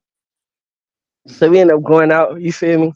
But immediately, you feel me? I start asking questions, bro, because my brain need data. So I start asking questions. How do I say this? How do I say this? How do I say this? How do I say this? You feel me? And the whole time she's teaching me, you feel me? She's teaching me like really trying to figure out my language. So big shout out to her, bro. So she teaching me this whole walk. You feel me? But she's also telling me about Pattaya. She like, yeah, this way, this is that. Now, mind you, when I got there, it was like daytime straight into nighttime, and then it was like a revamp. So when I got to meet her, bro, and go through that, it was daytime. So I really got to see what Pattaya looked like with nobody outside. Because if y'all know, Pattaya don't really open up till 4, 5, 6, 7 o'clock. You feel me? So I'm up early. When you up early, you see everything closed. So I actually got to see the streets. I actually got to walk the streets with her. So she like this. But the whole time she's still teaching me Thai. Like me and her are conversating. You feel me? Boom. So now we get to the beach, right? Again, if y'all know how people don't really like going outside at midday, she was happily okay with going out midday, bro, and getting a tan. So in my head, I'm like, bro, what the heck is going on? Like, what am I experiencing right now? You feel me? So we out there, we vibing, you know what I'm saying? It's alive, it's lit, you feel me? We having a real personal, you feel me? Intimate, what's going on? You see what I'm saying? So we end up swimming and shit, still giving you feel me? She's still breaking down tired of me. We just going back and forth. But I think for real for me, what it was just the softness from her in wanting to do it. Like you feel what I'm saying? Like nowadays, it's about the want, and people don't really have that want or that drive to actually want to do that thing. And you could just tell like she had a want to teach me. She had a want to go to the beach. She had a want to, you get what I'm saying? And when somebody wants and you really like, hey man, it could turn into a good situation. It was her pleasure. You feel Yeah, me? It was her pleasure. Chick-fil-A right. shit. That's what I love about just the vibes here in general. It don't even have to be women. People just take the initiative to like let you in on shit, know where you are, learn the That's it, language, man. try the food. You feel me? Like they got pride in their culture. I Like think people serious. over. I think the world is lacking in that nowadays. Everybody's social media culture, money culture. Exactly. Exactly. But how about you, Cool DMG? Like, what was your first experience like on some like Thai I woman got a shit? I don't know. that's a, that's a good question, bro. First of all, let me say shout out to the people in the chat, man. We see y'all chopping. We gonna do our best to answer any questions. And appreciate you showing love. I seen somebody said Zone 15, so I had to tap in. All purpose property solutions was good. Um, yeah, chat. We appreciate y'all for showing love. Make sure y'all take this moment to ask us whatever y'all want to ask us, because we gonna dig. We gonna dig. All three of us, we locked in, and we all known for being unfiltered in our own way. So this is a great moment. Steve just asked me what was my first experience. I want to share it too. I'm gonna try to make them quick. So my very first time on the block, bro. I'm getting used to women looking at me, and I'm wearing Bantu knots. So if any of y'all know anything about Bantu knots back home in America, I was rocking Bantu knots all the time, but they ain't really get they ain't get the strength behind that. When they seen Bantu knots, they thought Kodak Black. So they gonna say some shit like Kodak. When I'm rocking Bantu knots in Thailand, these people looking at me like the god that we pray to wears Bantu knots. They don't even know it's called Bantu knots. They just know the little ball. They like, hey, that's the Buddha hairstyle. I'm like, yeah, yeah, he got my hair. So people walking up to me showing mad. Women are walking up to me showing like crazy love.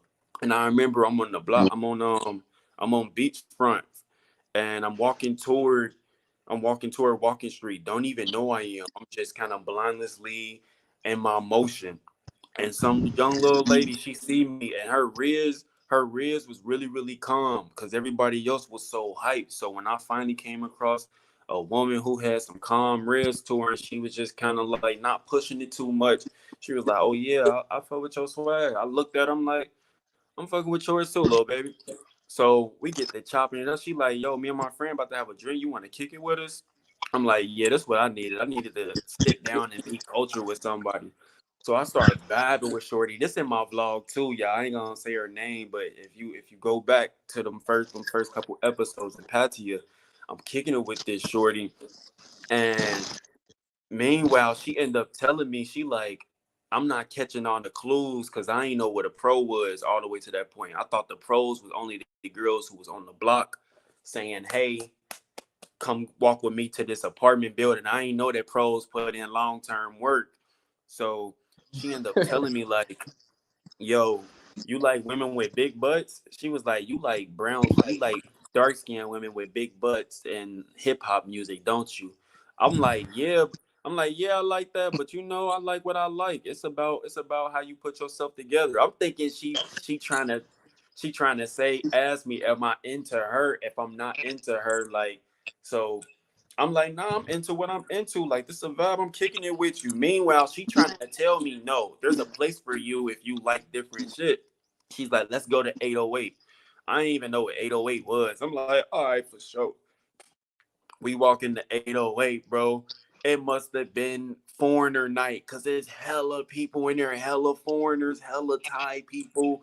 I'm talking about it's a white dude with he got a goddamn Little John outfit on, dancing on stage, crunking. It's a goddamn badass African girls. It's, bro, Blazing's in there dancing and shit. I'm like, oh my gosh. I'm like, oh shit. That's where the party supposed to be at. So I just noticed, like, bro, some badass light skinned woman is just eyeing me down, and she kept on coming over trying to dance by me. But I'm a dancer. I'm gonna dance. I'm gonna Prince. No, when I step into the club, you feel me? I'm gonna get active. Oh, So I 10, you started hear me? dancing. I started dancing, and then the girl that I came in there with, like, oh, I see you about to be one of those guys here. And then we started gravitating with energy. Before you know it, I got women competing. They openly are competing for your energy space, bro. So you might have one woman, she might throw that thing back on you, boom.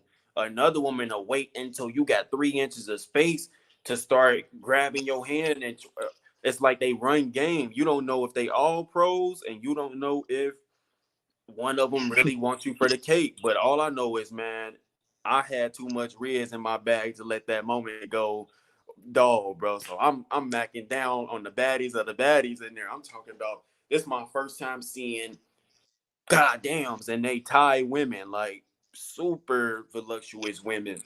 And the girl, she end up telling me, she like, you should dance with that other girl. I'm like, no, you feel me? I ain't about to be out here like that. Like, I'm kicking it with you. So then we end up ordering some drinks. I end up getting her some drinks, and she's like, yo, like, you trying to go home with me tonight? I'm like, that might be a vibe. She's like, "Yeah, all right. She like, da da da da. It's 25. I know it's 2,500 baht. I started laughing. I'm like, huh? She like 2,500 baht. So she started texting it to me. I'm like, damn. I'm like, ah. I'm like, now it's coming together. I was like, you want me to pay to go home with you? And she was like, don't you think it's worth it? I'm worth it. And then I was just kind of like, damn, girl, I'm definitely not going out like that. I ain't never paid for it for nothing. Anyways, especially at that point, it's my first week. I'm like, what? This ain't making sense, Shawty. You wanted me. So I end up turning her down. I end up leaving the club at that point, bro. I just left the club. I'm like, damn, bro. I was a little caught off guard. I'm like, damn, I thought I caught a normal girl out here. She was a long-term pro working me down, bro. So when she realized I ain't had no money for it, she went about her business in the club to find somebody who was the next prospect. And that shit caught me off guard because it was just like, damn, I thought the Thai girls was different. But then she was different. She was like, boy, it's whoever got this 2,500 baht tonight.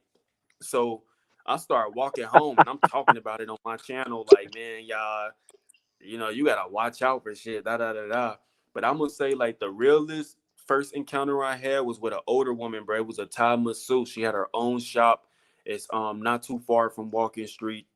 I remember I pulled up on her, but I had to hit her with the mouthpiece, and she was just letting me know, like, she do what she got to do to get by, but she really working on business, standing on business. She would drive me around the city, bro. We started flirting, just talking, me getting massages, and then it went from her going, if you want extra stuff, you got to pay for it. I'm like, girl, I ain't here for all of that. I'm just blessing you with my presence, like you blessing me with yours. And then that's when I learned, okay, for real, it's the slow game that win. Cause I was taking her home. We was doing wild shit on the balcony. I had this fire ass loft overlooking the city. We started getting acting like a motherfucker. I'd say that was my first time being with somebody because I prefer older women anyways, generally. But this woman, she was really just put me on game to like everything. She was just kind of like, Thai people are nice, but you know what nice mean, right? And that's when I learned about like, all right, I ain't be calling me nice because I ain't naive. You feel me? She started showing me spots like, all right, you want to save money? This is the places that we go to eat. You feel me? You wanna know what Isan music is? That was my first time going to an Isan bar. Was with this woman. She started taking me to different malls and introducing me to other people who had money in the city. That was a very, very interesting point for me because I just needed something normal. I needed something that wasn't the hype and the craziness. So for me to finally meet a woman, even though she was a little bit older than me, and she got all of this going on, for me to finally meet a woman who was like, I like you. You not just a lick out here, like you're special. And then for her to be okay to be on my camera, I was vibing with that. It was very, very smooth. Eventually though, I had to go spread my wings because I had never wowed out yet. I still ain't wowed out in the country yet. So it was becoming it was becoming the thing to where it was like, I don't want to waste this woman time because it seemed like these girls, bro, they here for marriage. They trying to catch they trying to catch retirement. That's just what it is, man. They want that retirement, bro. They want love if it can come with it, but they want their retirement. And she wasn't about to get it with me. I was fresh in the country. I still needed the wild out. My homie Cool DMG and Ceezy, what he do? What up, Hood J? Hey.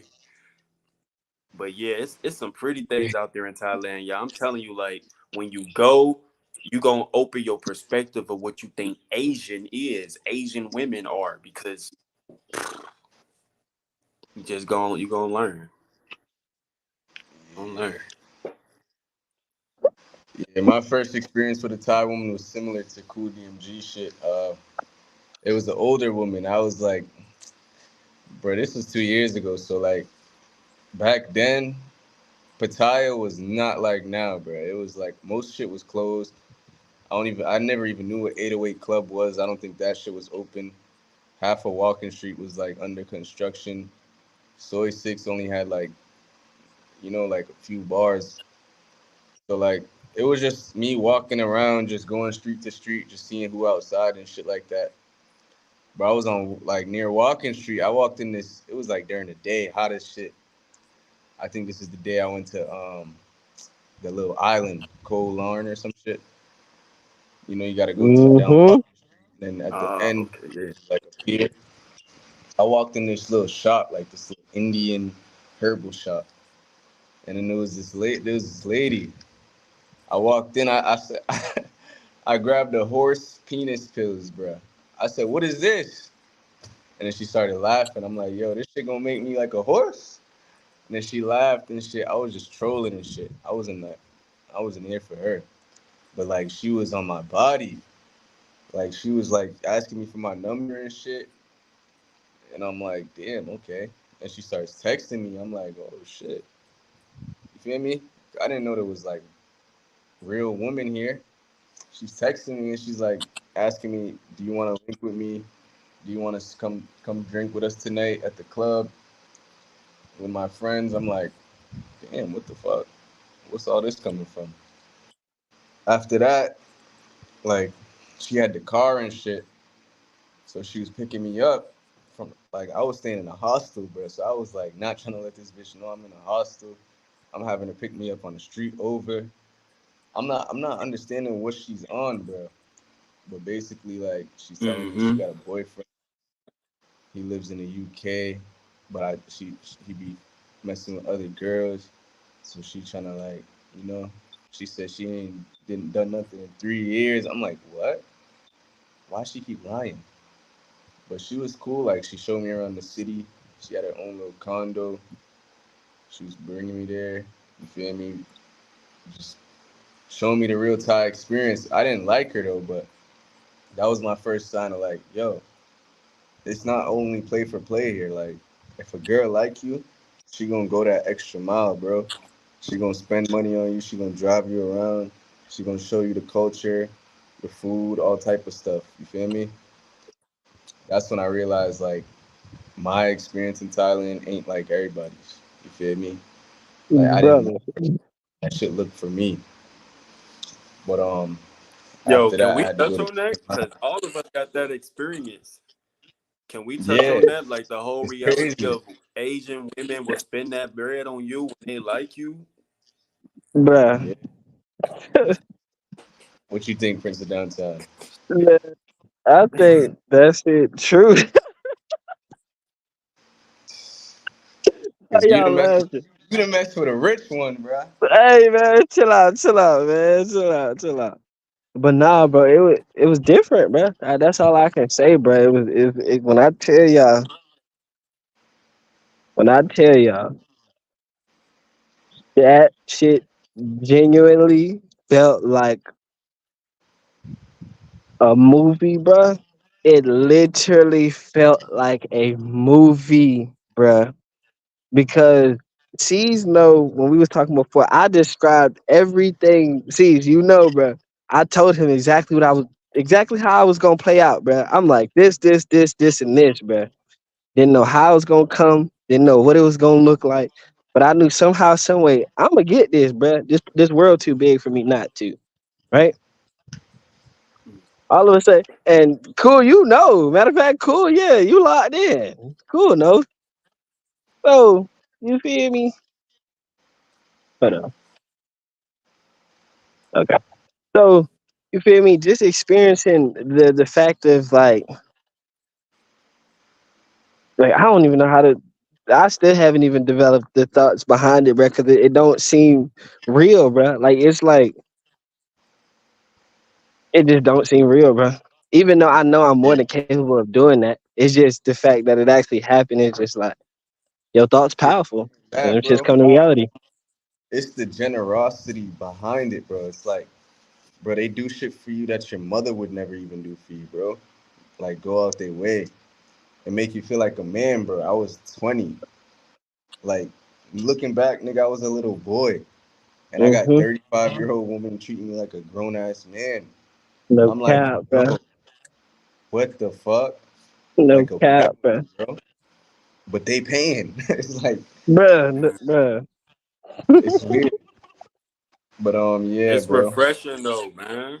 It's definitely refreshing because you know, like we that in that environment, the man is looked at to provide, or he ain't got no reason. Like when they the way they look at foreigners is, bro, you here for a good time, bro. If I'm gonna show you a good time, spend your money with me. And I get it, like, cause it ain't tricking if you got it. So for the guys who go out there to trick, bro, by all means, if you understand if you understand that everything is an energy exchange, pay for what you want and get what you trying to get out of that. But you know, for a lot of guys, bro, a lot of guys they get tricked on the internet. They watch the vloggers and they go, "Oh, I'm gonna find love out there," and then they really just end up going out there and falling in love with the prostitutes, and they like, "Oh, well, it's less than a date in America, so that's suffice." But it's like, nah, you really ain't in your bag. You just paying a little bit less. Meanwhile, it's women out here who really, if they fuck with you good in the hood. Like you good, even if her pockets is not deep. She'll take you out for dinner. She gonna take you out for that drink. She's gonna show you a good time. It's not even about her money. It's you really pick up that, hey, she care about my well-being. Now I don't know if that's like that with every man that she come across, but some dudes, some of us, we get the privilege of getting that extra love. Like we all three of us are handsome, all three of us are young, and all three of us came energetically on our own type of time. So I'm sure when these women were coming across us, they was like, "Oh, my pleasure, like my pleasure." That's what's going through their mind, versus the whole normal thought of, "Oh, you a vacation trick? How long you stay And if I here?" could bounce off, Oh, and if I could bounce off the back of you, cool, bro. And Ceezy, bro. Like I feel y'all like so much because I feel like what Ceezy said when they was like, it's like some grown man shit. Like even when I was messing with the red shawty, bro. In my head, I'm like, you think this is something? Wait till I really fully become him. You feel me? Like this is my thoughts. I'm like, because obviously, it's a point in life where you are, and then it's like where you see your true self being. So I'm like, mind you, she gorgeous, bro. I'm like, nah, wait till she enjoying me, right? She loving on me. She doing what she do. I'm like, nah, you ain't seen nothing yet. Wait till I fully become him. She say, you already are. That's why I'm with you. That shit fucked my head up for a second. I kept my cool, but that shit really fucked my head up for a second because it was like, damn, yo ass bad as fuck, you rich as fuck. I'm at a point where I'm still grinding for that lifestyle, and you looking at me like you are that already. So when she clarified that, it was almost like you already know it intrinsically, but it's just like when you get that energy behind you, like, no, you are that. Let's go. It's just something about that that'll take Yeah. any man to the next level. I'm telling you. Or Who I you had that talking same about, bro? experience in Colombia too. Who you think I'm talking about, nigga? Oh, you talking about Lola Bunny?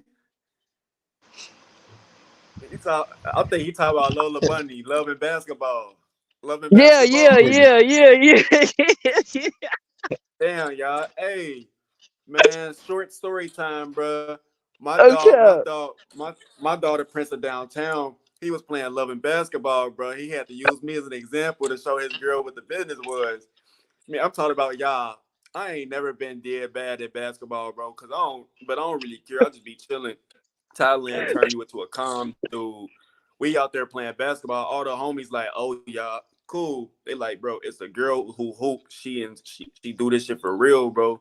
She said she trying to get that smoke, bro. You need to come vlog. I pull up. Everybody showing love. Me and Prince, we start playing Chicago 21. When I say I didn't, or no, we started playing 101. When I say I didn't get no points into that game, I ain't never went a day in my life without putting up one bucket up or a dunk. When I say Prince went Goku Super Saiyan 3, he went Gogeta in that basketball game. I was like, oh, I see what this for. This for the love of basketball. It I wasn't even start about talking that, shit to brother. his shorty. It was about He started trying to first time. shoot. It I'm wasn't even swatting about everything. that. Like, get that shit out of here. Somebody gonna lose worse than me today. I peaked game. I was like, oh yeah, they got a thing for each other. This is my dog plate right here. Yeah. Dog, and it was crazy, bro. 'Cause it wasn't even like that, bro. We just started playing 101, and I'm competitive, anyways. Because remember, I played her first, cooked her ass, and I was like, all right, I want to play cool. Like, let's play, and we just played. Now you didn't know how good I was at basketball until you found out. Then it was like, oh shit. So I appreciate that, but nah, but it wasn't even about that, bro. But it was just crazy how that even formulated. Because me and Cool was together that day. Like we was literally together that day. Our friend sent us a video, like pull up. We pulled up. I had just left Cool actually to go to my room, and then I went to the court. She was there, but I wasn't even paying attention. I'm just like, damn, you feel me? Cool, she was bad, bro. It was just like, damn, like it was a change in pace, no cap. I But like, that's the example of shit though that like as a young black man, the shit that we do is different than like older black dudes. Older black dudes ain't meeting regular women at basketball courts because they not there. So they'll tell you you gotta pay for play. It's all tight. You feel me? fact, We doing real recreational shit and enjoying our lives in a different fact, way. So and it's not common. Like even in places like hell no, Colombia, they don't see black young men. So no, you're kind of like they kind of like forget who they are type shit. Like bro, these older dudes, yeah, they look at him like meat and shit like that. But when they see us, they're like, okay, I can relate to this nigga a little bit. He kind of matched my fly. These old Mm-hmm. dudes match they fly. You feel me? But yeah, just shit like that, bro. Off the beaten path, and you will be discovered facts. But yeah. So let's switch over to the Philippines. What was the Philippines' first impression for you, Cool D? nah, This is this a is what I want to hear. I want to hear all of this. Oh yeah, I'm tapped in for this. Hold on. you didn't really document much of your Philippines experience. You feel me? I'm And I ready, want to, but this connection, wow, yo, the I want to, Philippines hit. I want to double tap on what CZ said. Yeah, you haven't been documenting your journey like you supposed to, brother. Cause you got to think how you listen, brother. I'm gonna let you go, but you got to understand how unique you are, brother. Just being a black man in this country, you already are content, nigga. Let's just start there, okay? You gotta So just pick understand. up the I camera. understand there's a lot going on. It's a lot going on. Even for me, when I was documenting my experience, it's a lot to take in. The energies that's going on, the attitudes, the the just the people. There's a lot to learn there. So it's kind of hard to put in words. It's not easy. It's not like even now. I'm still realizing shit from when I was there. So for you, how was that experience just going from Thailand to Philippines in general, and the change of the people, the culture, and the dynamics of the land? I appreciate y'all, bro. All right, so it was exactly what I needed, y'all. So, like I said earlier in the live, I crashed out. Now we all got our own interpretations of what crash out is. For me, in that moment, crash out is I went in Thailand without. I went in Thailand and I was willing to sacrifice my well being and make that shit work to the point where my mental health was dissolving, bro. So when I had to leave Thailand, that was very, very emotional for me. But in a sense, it was like it was a blessing in disguise. So me coming to the Philippines, it was never an accident because me and Prince of Downtown was already scratching our head about the Philippines. It just sounded good. It just It sounded did. good. It's like, But for me to fly to Cebu, I flew to Cebu because it was the cheapest ticket available. I didn't. All tickets was $500 for some odd reason. I flew to Cebu because it was the cheapest ticket available. I didn't even know Cebu was exactly where I needed to be. I need to fly to the province where real people was. My first day in the Philippines, y'all, was so heartwarming, bro. I'm talking about, bro, for the moment when I left the airport and I landed and made it to my hostel. After that first day of me feeling the beat down of dang, I didn't make it in Thailand, or dang, my soul tribe probably feeling bad for me. I got the internet asking what's going on and judging my lifestyle. Man, after I made it outside that first day and I pulled my camera out, bro, the Philippines said, "Welcome to Cebu," man. When I say I walked outside and it was so many, "Good morning, sir. Hey, hello. Hi. You're so handsome, sir. Excuse me. Basketball, NBA. You play ball? Come play basketball with us." I'm talking about these the first seconds of me walking out of my hostel into the real world. So I'm like, hold on. I flip on my camera and a whole school bus. Well, I thought it was a school bus. It ended up just being a city bus. The whole city bus stopped in front of me, and everybody on the bus yelled and was waving like, "Hey, welcome to our country!" On the video, I was like, "Oh, this lit." I'm like, "This love." I just came from Thailand. Thailand, bro, people were getting very irritated with the idea of you posting them on the internet for clout. So, depending on where you was at in Thailand, you pretty much got to mind your business and let somebody come into your personal space. Then I fly into Cebu, Philippines, and everybody's jumping on the camera. I got the old school homies on the block jumping on the camera. I got grannies coming and blessing me, like literally blessing me. Kids is running up, speaking English, talking about some, "Are you from Africa, sir? Or are you in the NBA, sir?" I'm like, "Oh man," like, so that was good for my heart, y'all. That was good for my heart to be around people who spoke English. It was good for my heart to still be around some palm trees, some coconuts, some mountains. I'm looking at mountains overlapping each other. I see the poverty. I'm seeing I'm seeing dogs and people walking around bonier than me, man. I'm seeing back alleyways with tents where these are people live there every day, but they coming, everybody coming out with a smile on their face because they see this tall black man walking through the city. So that was very, very heartwarming for me because when I crashed out in Thailand, bro, I thought I was gonna come here and lay super low. And then when I realized there was all this love out here for me, I'm like, yes, this is what I needed, bro. I need to be around some people who I can have real conversations with. I started meeting folks that I could talk to more than about vacation. You know, you say the word vacation in Thailand, and then you have the same. It's almost like the same conversations depending on that Thai person you're talking to versus in the Philippines. The people when they sing a song, they know why they're singing the song. You know, you might meet a woman in Thailand who's singing Bad and Bougie, and then you ask her something with words associated. She'd be like, "Huh?" Or you just ask her anything in English, she'd be like, "Oh, be like, how you know Bad and Bougie? How you know three Nicki Minaj songs and no more English?" But you get to the Philippines, these women asking you real questions. These men are asking you real questions. They inviting you to their families' homes. I had adobo cooked for me. I'm eating with my bare hands, bro. I had a old man climb up a coconut tree to help me chop down the coconut and drink them fresh on their farm, on their village. Like that shit was beautiful, bro. And even though I'm gonna be hella transparent, it was so beautiful for me then. Now I'm just kind of like, this is the place where you go where you want to recharge or reset, or when you're ready to settle down, but you don't want to be in America. Like you want to calm Asian experience with that pinch of America, the Philippines. The Philippines. But you know, I'm ready to get back active. I'm ready to turn this shit all the way back up.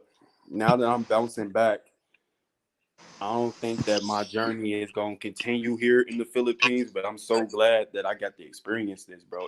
It took me basically getting kicked out of Thailand to come and find out about this place, and then I'm seeing Filipinas, brown skin Filipinas, light skin Filipinas, learning that they got mixed culture with Hispanic culture. I love South America already. So to come here and they saying camusta like como esta, they saying hola, they saying words in Spanish. I'm like, oh shit, y'all speak Spanish?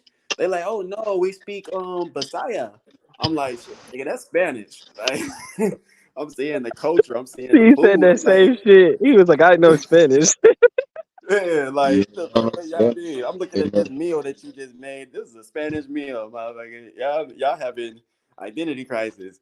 But I'm just looking at the culture here. I'm like, yo, I'm rocking with this, bro. I'm rocking with this. But I would say, as you dive deeper into this, you will it the nostalgia will go away. You will start to feel like, damn, are these people really admiring me, or are they like colorist as fuck and don't realize it? You know, a lot of things that be said to you where you will be like, say that again.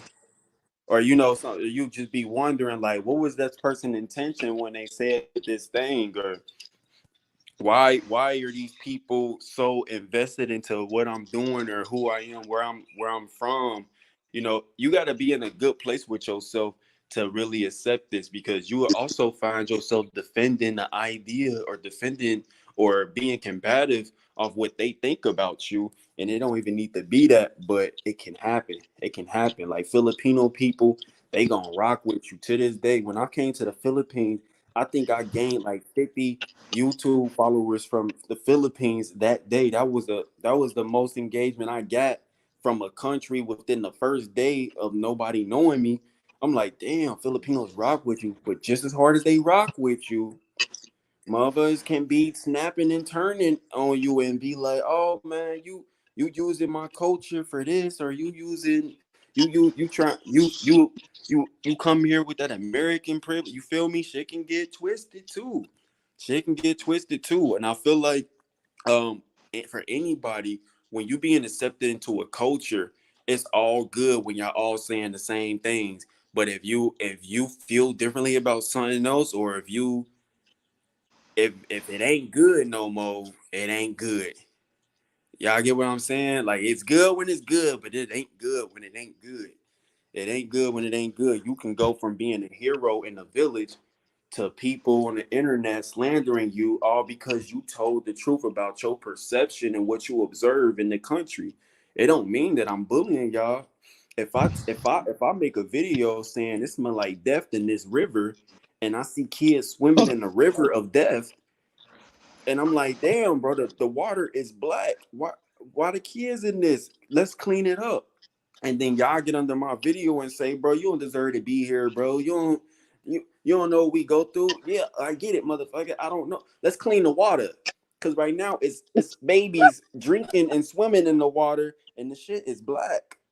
You gonna bring up Chicago River? What the fuck is you talking about? Like, what they got to do with life or reality right here, right now? What they got to?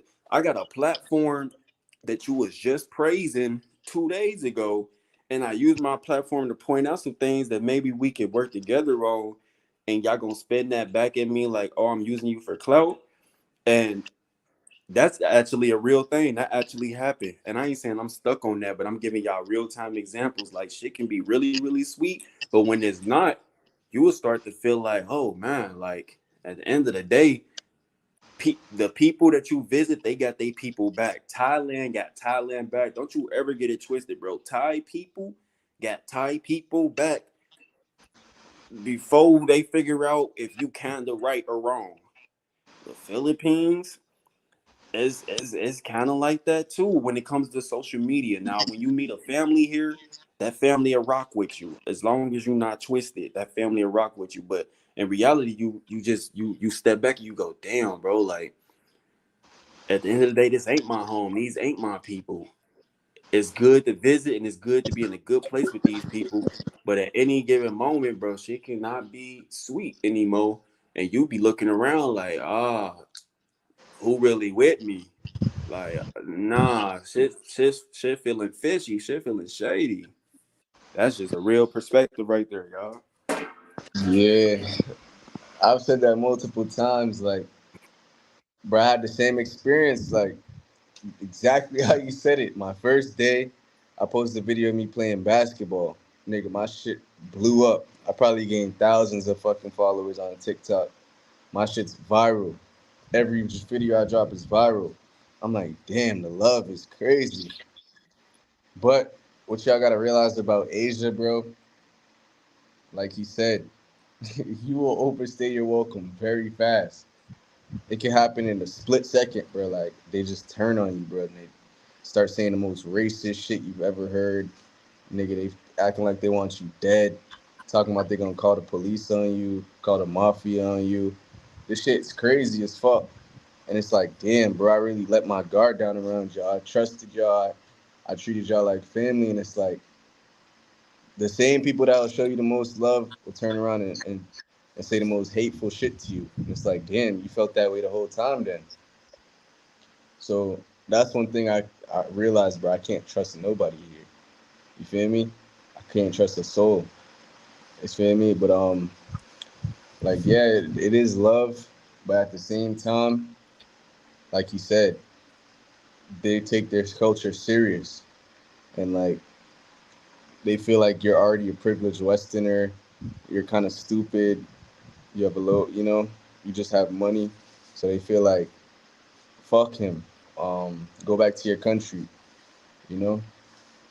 But Boy, they'll tell you to go back to Africa in a heartbeat. Let you share an opinion that don't sit right, and the same people, like he said, the same people who is on your videos be saying some shit. You be like, damn. So is y'all built like that, or what? Like, what's up with all this internet talking? Like, damn. Like, oh man, it'll have you jacked up. imagine thousands of those comments every day. You know how they get, bro. Racist as fuck. Oh yeah, Just coming at your they skin troll color. hard.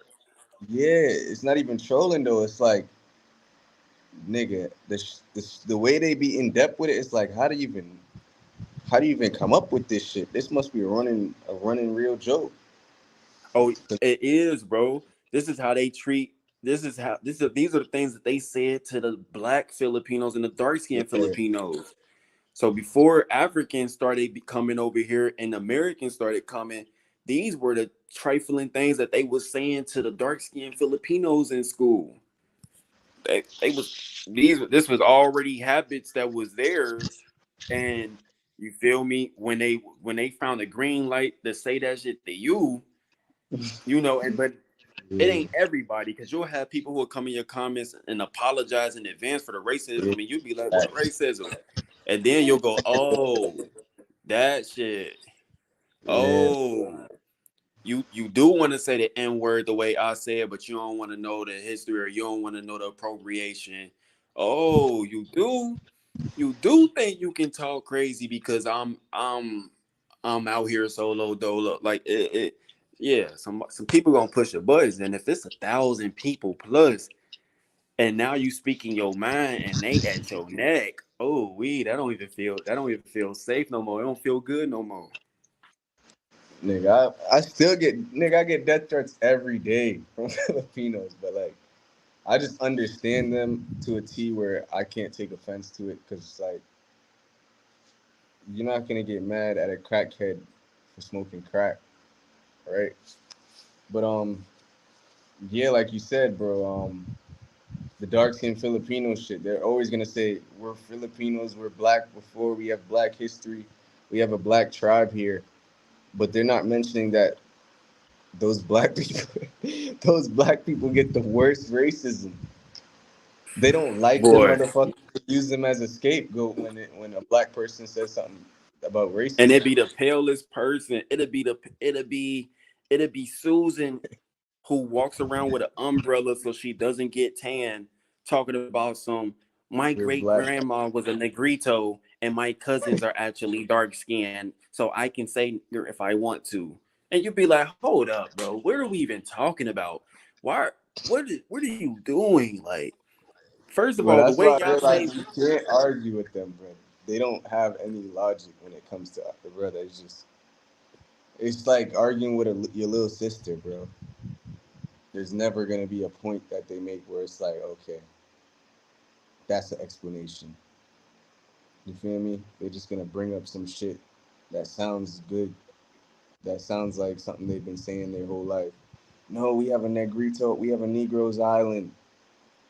There's no way we could hate black people. that part, y'all, what he just now said, that's the reality. What, Wait, hold on. and then Say you, that again, Ceezy. So the base, it's like in America, right? If somebody said America's racist, and then a racist white guy said, "How could we be racist? Black people have jobs here. How could we be racist? Black people, there's black people in Atlanta. How could we be racist? A black guy works for me." That's basically how they try to neglect it. You feel me? They act like if they're not shooting you and killing you like the police in America, they could not be racist. So it's like that's why I couldn't be there in the Philippines. It's like you're around your enemy all day, but they play like it's like bullying, bro. Like they're gonna bully you and then just play mind games with you to make you feel like you're the crazy one, bro. It's weird as fuck. it You're can crazy be for that. sticking up for yourself. It's it's But it's it's more love. it's more here too, y'all. I promise y'all, it's more here. Like, I've been fortunate enough because I had that type of slander on the internet, and I ain't gonna say my personal business, but we even had to pull up on somebody in real time. But what I'll say is the love that I got here has definitely outweighed the BS. The love that Not I in got has real definitely time. outweighed the BS. Like, the women that I locked in with here, the friends that I locked in with, I got some black homies here now who they just understand the game. They chose a side. They said, "Look, I'll take this over my reality in America," and they make that shit work. And they live like golden lives here, bro. I just was linking with them earlier. One of them hoop full time here. The other one a professional trainer. Like, they freaking love this place. When somebody say, "Ah ha ha, LeBron James," my homie would be like, "Manny Pacquiao," and we all bust out laughing. Like, some people know they get how the Filipinos are in such a way to where they don't never get gaslighted to the point where they about to knock your head off. And then I'll say from my experience, bro, you it's just like Thailand, in the sense you're gonna find women here who are about that foreign dollar, and then you're gonna find women here who are like, oh nah, you family now.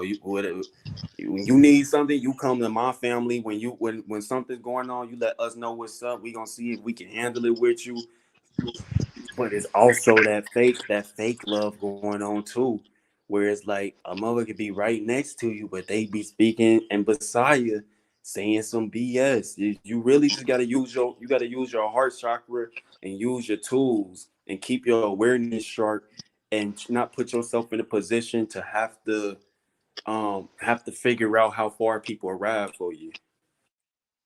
Yeah, like Thai people do the same shit, but I feel like when I was in the Philippines, I kind of seen how deep the hatred was. Like Thai people, they don't really give a fuck to the point where like they're gonna go out their way to like just in the Philippines, I've seen motherfuckers literally go out their way to ruin your life just for you know. It's weird. But I will say I did get a lot of love in Cebu. I never faced no problems in Cebu or Dunagueti. But how was your opinion on Manila? Like, I think Manila was very different than Cebu. Manila, In my bro, was not worth it for me. I mean, Manila is a place. If you go to Manila before you go to Thailand, you might be like, "Oh, this shit interesting." Or really, I would say Manila is its own place, but the vibe just was not for me, bro. The vibe was not for me. The air is stinks, is bad quality. Everything is more expensive in Manila, but you're not guaranteed a better quality of an experience. Um, when people see you, they're not as enthused to speak to you. A lot of them don't. They care and they look at you and they talk about you, but they're not as quick to speak or say hello like in Cebu. Like in Cebu, the whole city, the whole street will stare at you, but 60% of the people on the street is gonna say hello or gonna acknowledge you or obviously like say like you a human being. In Manila, that whole street might look at you, but one person may speak to you and the rest of them is talking about you. So in Manila, they're used to Africans, you guys. Africans, they doing their thing out there in Manila. I ain't gonna say good or bad, but the Africans headquarters is in Manila. So off rip, when they look at you, most people are going, oh, he must be Nigerian. He's just a Nigerian here. And then whatever idea they have of Nigerian, they have now given you that whole title and identity. If you do anything that they not really feeling, it's that you need to go back to Africa, you know, and that shit ain't cool at all. But at the same, on the flip, it's it's some cool motherfuckers, there's some real motherfuckers out there in Manila too. It's just that you in a city and environments usually affect people and how they move, bro. When you in big cities, bro, you usually run into a lot of cuckoos, bro. And it's definitely some cuckoos out there. It's definitely some business women out there. It's people who get money. It's lady boys who running that bag up and identical to baddies, top tens and top years. I would say my experience of Manila was semi stressful, bro. It was semi stressful. It was probably the anxiety that I was feeling of other people around me. You feel like you're holding up to this standard. I was around people who were classes and they felt like you either were in this class or you were dirt to them. And everybody acted in that manner. It was just kind of like, oh, if you're not coming out looking like this, then you're a bum. And we gonna treat you as such. And that ain't really a vibe because me, I set my own tone wherever I go. I judge people by the content of their character. I don't mind I love peace and I avoid confrontation. But when some confrontation presents itself, I deal with it the way I deal with it. And like I think that environment, that ain't a place that I would go to again out of joy. It wouldn't be a choice for me. It's like, okay, I experienced Manila. Good job. Y'all had Wendy's, y'all had Pizza Hut, y'all had Popeyes. I did a Popeyes video. All right, let me get my ass up out of here. Yeah, I felt the same way in Manila. That was my problem. And I feel the same way in Bangkok too. Like it's classist. You know, it's a working class city, so they look at you like if you're not rich, you're not an owner. Don't talk to me, motherfucker. And Mm. like, there's a lot of poverty in those cities as well as like a lot of upscaleness. So it's safer for them to just stay away from you. Like, it's a big city, crazy shit happens. So most people are gonna just like, you know, not trust you. But like Cebu, same way where I'm at right now, Phuket, Thailand. It's more down to earth. It's humble. The locals integrate with foreigners more. They around you every day. They're not really like gonna just give you asshole vibes. It's a island vibe. That's why I like Cebu too as well. It's an island vibe. Island people are chill. They aren't really phased by much. They're more social, family oriented and stuff like that as well. So, and the skin color, the standards of beauty in Manila, in Manila is different than Cebu. The standard of beauty in Bangkok is different from Phuket. So you got to realize, as a black person, people wonder why I always talk about the skin color of the Asians. Why am I always saying brown skin Asians? Why does that matter? Bro, the standard of beauty and skin color matters a lot in Southeast Asia. People got to Mm. understand that. And based on what city you're in, is going to define your treatment.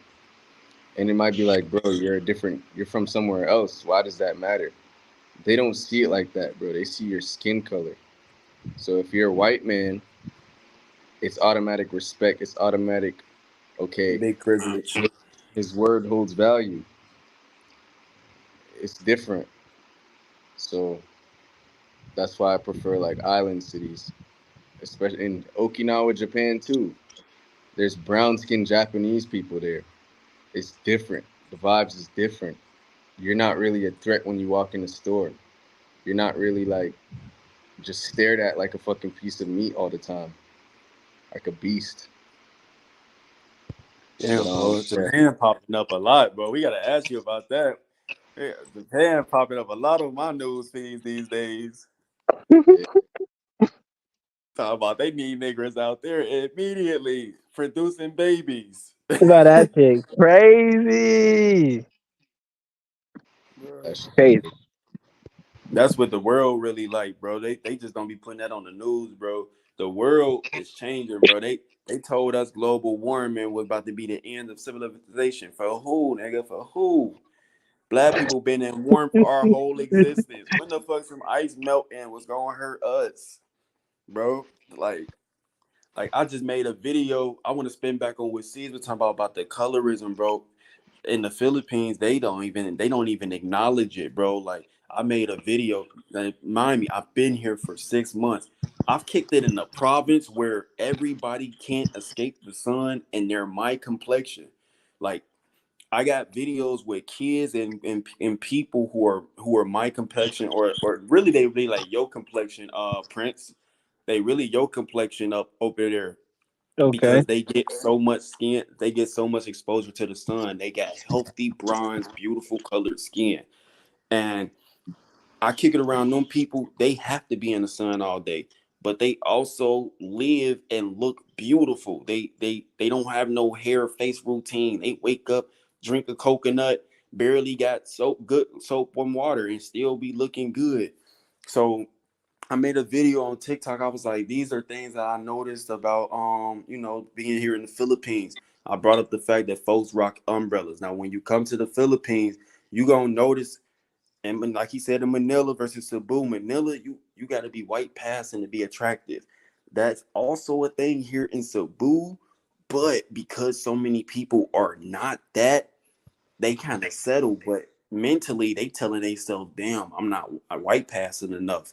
Unless they're into black culture. If they into black culture and black men, then they actually understand that we like that shit. We like that brown skin. Then they start embracing that. It's actually foreigners who help Asians embrace they native, That embrace them to be more native. It be the foreigners that actually help them embrace that.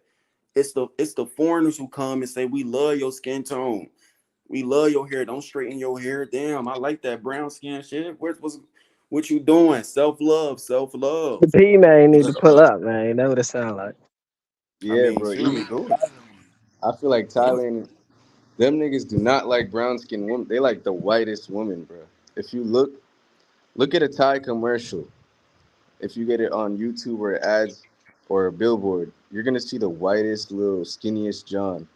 That's what Thai men look like, bro. So like even in Phuket, they're brown skinned just like Cebu, but they don't want to be. But Damn. they know foreign guys like that shit. Even white guys like that shit. Yeah, they You get love it. white guys love it. It's like a fetish type shit for them.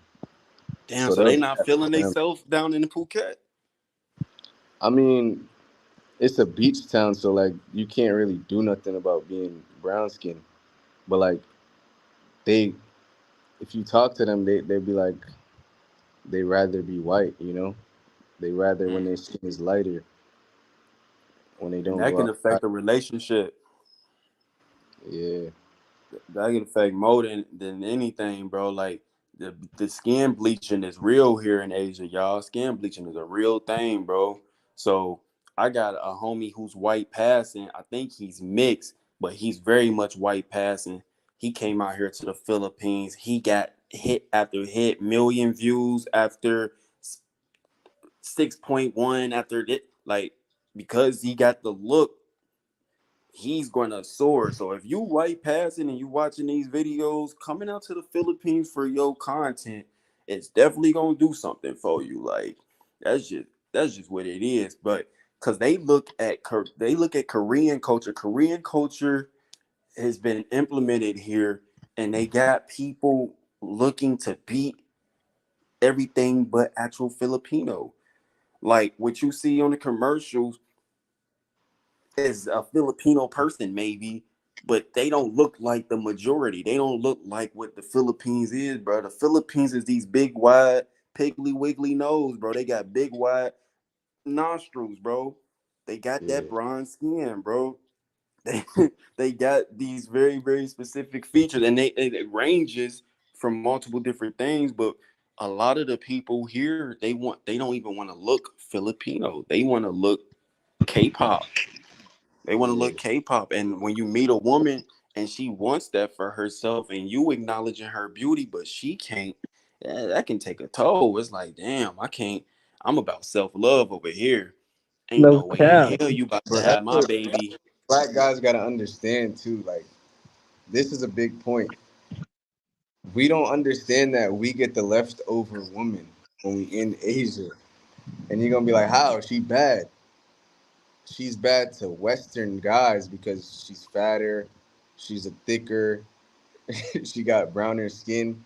Them Yeah, local literally. Thai and local Asian men don't like that shit, bro. Just how like white in America, white girls with fat asses and thick hips, white boys don't want that. That's why they like black guys. Same shit out here. They don't want that, bro. They don't want all that meat and shit and all that ratchetivity. That's why they leave them for us. But we thinking like, damn, I'm getting a black girl body with Asian girl. But yeah, like Ooh-wee. I that's gotta go to the Body, yachty, and Philippines. I gotta go to the you Philippines. wouldn't be like I don't care, but after a while of living here, you kind of realize what the actual beauty standard is.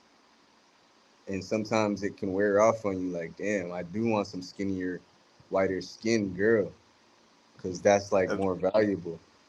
and But she it's, feeling herself. Like yeah, you want somebody to match your exactly. tempo, bro. Exactly.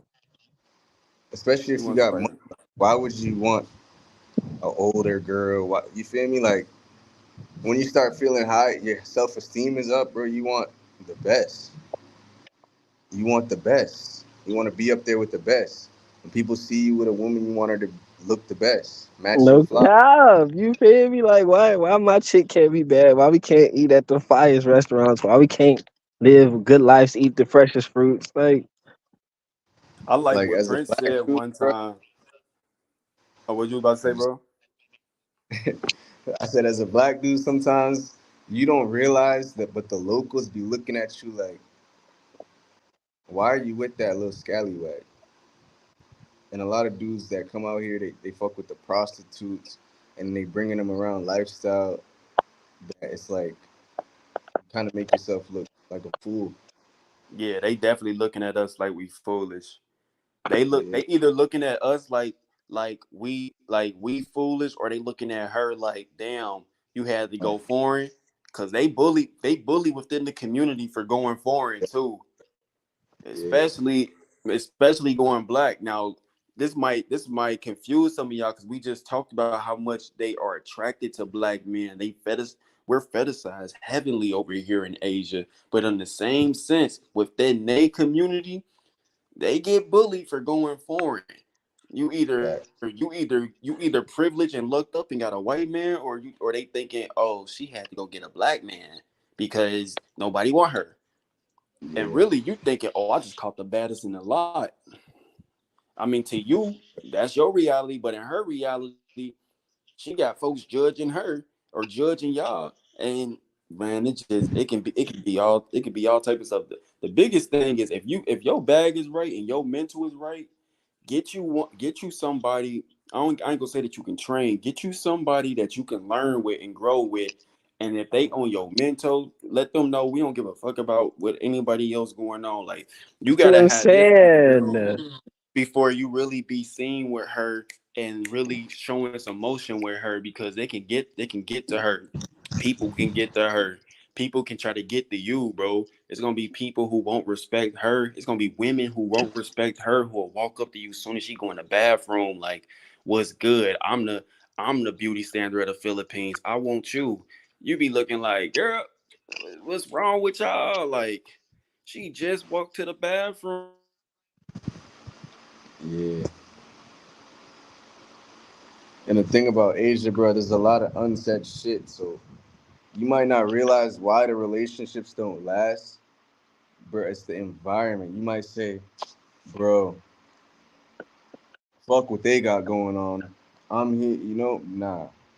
You don't run this place. You don't run society here. So like, as you said, they look at you as you had to go get a black man. That's the lowest of the totem pole. While you might think it's a happy relationship, she's thinking that every day. She feels that every time she go outside. She feels that when she talks to her friends and family, bro. So after a while, that's how it be. That's the thing that guys got to realize about Asia. As a black man, it's not really designed for you. That is changing. Don't get me wrong. That is changing. No, it's about to be a whole shift change. Yeah, bro. But like, in historically, the black men that have Asian women, that reproduce with Asian women, get the lowest bottom of the barrel. The older ones, the not fit ones, or like the poor ones. But that is changing with the younger generation. I'm seeing. Yeah, and that's so crazy you just said that because I just had a comment. Somebody just commented on my video saying that she just overheard the conversation about the colorism over there. You feel me? And she was like, "I'm so glad that it's a positive change that is happening." So it was just like the fact that she just said that and that it just correlated crazily. Yeah. Yo, you been to Angeles City? Nah, yeah. I heard that's like Pattaya. I heard that's their version of Pattaya. Have you been? Yeah, bro. It was racist. I ain't gonna lie. I don't even want to speak on it too much. How racist it was. Is that the nigger? is that Nah, Yeah, that's is that that's where the the old bro. When you told that story on TikTok, I was thinking like, bro, I'm oh yeah, glad that wasn't me, I didn't because he really would have care. had to show me something. But he had a shotgun. I ain't gonna lie. I seen the Oh, shotgun in that bitch. That's when I was like, "Man, this nigga owns this country. He damn, tell the fucking Filipinos what to do. damn. You can't underestimate white power in the Philippines, bro. Mm-mm. And money, you can just pay a motherfucker off. And they got similar laws to America. So you feel me? If they story good enough, he got probable cause to blow that thing. It ain't worth it. Facts. Yeah, that place not really a turn on for me. When they told me it was like Patia, I looked up some TikToks. I'm like, boy, I'm not looking for no C minus version of Patia, bro. I'm in the No Philippines. cap. I'm trying to go to the Philippines. I'm trying to. Uh, no, it didn't even turn me on. But I heard your experience when I was listening to it on TikTok. I'm like, bro, like that entitlement that he talking about. Yeah, bro, that's how they feel when they. That's how some white guys act when they traveling anywhere in the world, and they definitely gonna get that wave off here in Asia.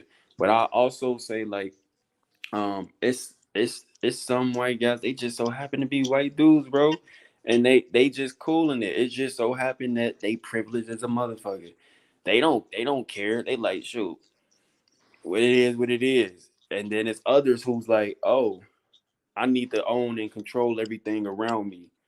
And it's the people who got that money and that power, hunger, crave, who need everybody under them to feel less dominant and need them to be submissive. It's some type of people that you run into where you like, damn, bro, shit, let me get mine away from you for somebody get knocked out, bro. Like our experience, we not meant to be in each other's realities for too long at all. You might run your world. You had your world, cause you gonna catch the right one day. Filipinos hop about that life too. I heard about them. One of them down here in Cebu, they just off the white dude. They just off the white dude because he was grabbing too much ass in the club. I seen that. Said That shit nah, crazy, bro. Niggas but think they it's tired. free. He tired of people. He tired of his people being treated like a product. Tired of the white boys pulling up having instant fame. He just wasn't having it that night. He like, bro, you the one tonight. Shit, you the one. But I feel like I felt that same vibe in Pattaya where like the whitewashing shit, like segregation when it comes to like white man's type of woman versus black man's woman, you know? And you'll find that even in like you walk in a weed shop, you walk in a bar, you'll feel like that stench of like the the whitewashing, bro. Like they not fucking with you. Nigga, get out of here before I call the white man on you. You feel me? That's how they act, bro. Real shit. That exists in Asia. Get out of here, black boy. Where you go to where you Damn. that be out I here, ain't bro. really get that out there, bro. It was some people that act like that, but I Yeah. could pick that They're not up gonna that they say was it, bro. being that with Like everybody. they're not gonna Like the say it. ones who were like that was like that with anybody who was not like them. Yeah, like Like for instance, sometimes when you see white people out there in Thailand, y'all, we be thinking like, oh, that must be Joe from Kentucky. Really, that's Uzdan from Uzbekistan. Like it be folks from really different places in the world.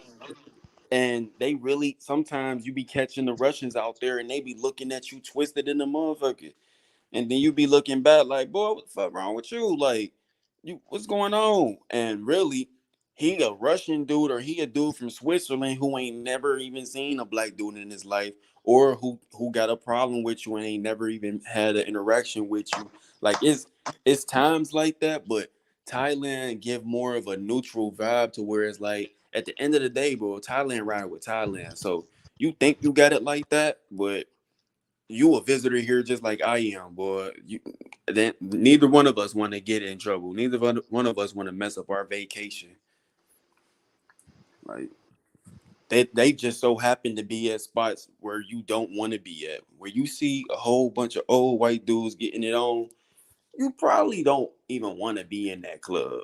Like that's probably not the bar you would have chose to kick it at for 2 hours anyways. And it ain't even because the white dude was there. It's just because that shit was made for them. and it was made for today liking. And your liking may be something a little more mm, ratchet or different or groovy. What you think though, Prince? Touch on it. In the sense of what the whole aspect of that. I mean, the whole it's a white man's world in Asia for Thailand. What did you feel that? I mean, of course, as you can tell, you will see it. Obviously, you will see it through the products, and you will see it through the and through like what you're interacting with. But also, for me, no, because my thoughts wasn't there. You get what I'm saying? So if you're oblivious to something, you're not gonna see it. You get what I'm saying? 'Cause I'm not even worried about who ain't worried about me. You get what I'm saying? Don't even make sense logically. See what I'm saying? So Mm, I wasn't running into contact because my energy wouldn't let me run into that contact. You get what I'm saying?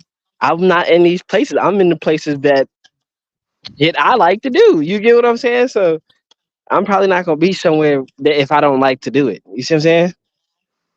So I never really ran across like the whole whitewashed and da da da. Da, 'cause I never went into anything that was looking at life that way, anyways.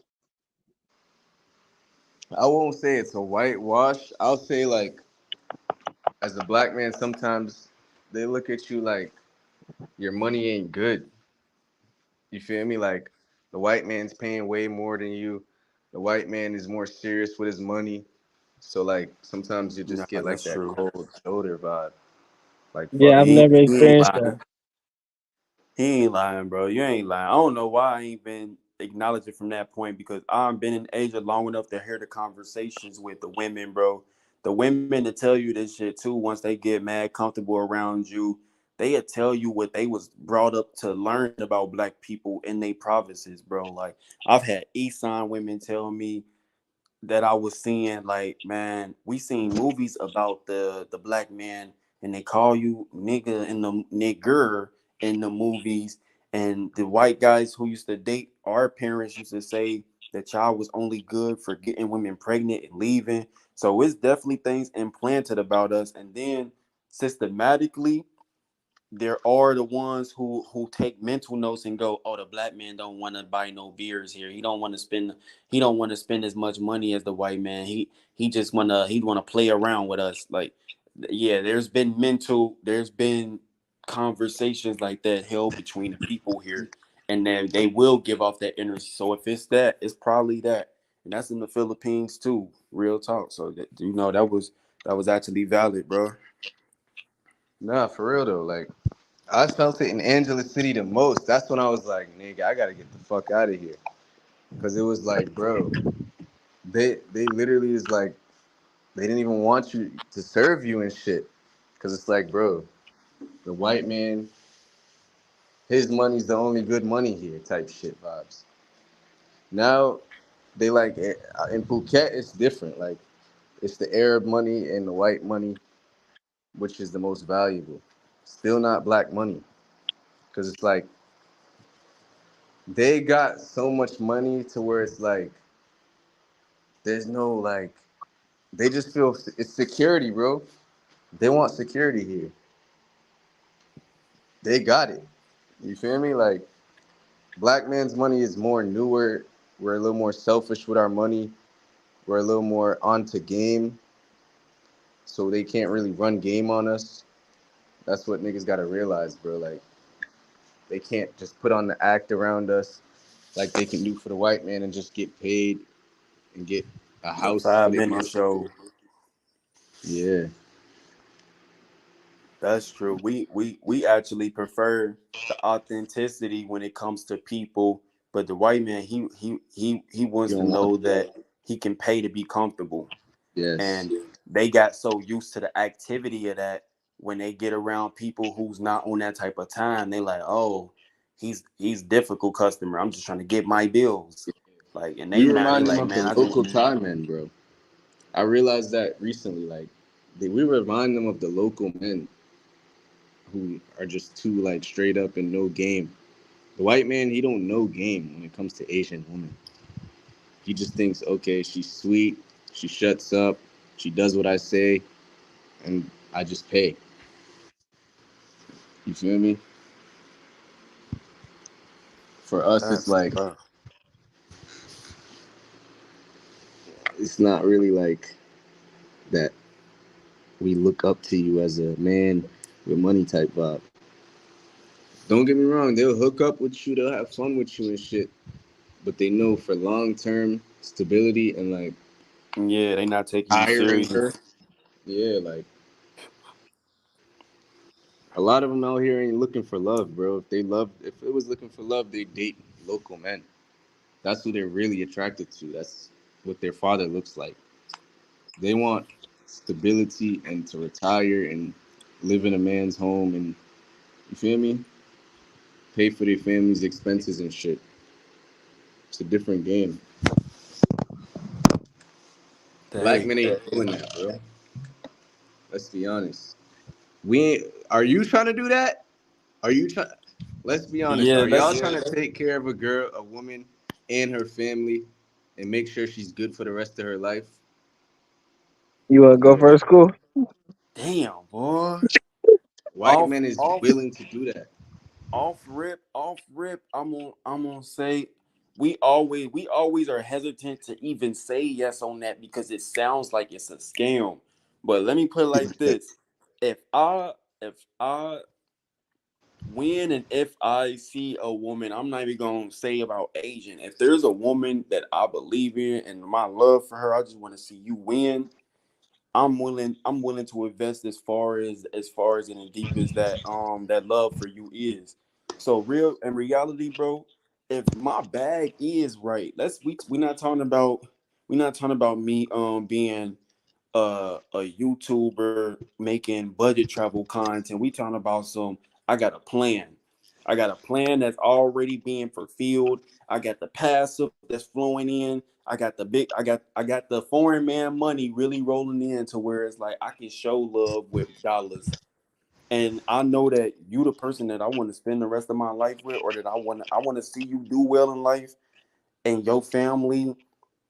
Like I feel like naturally, men, we want to provide for our families and for our women, bro.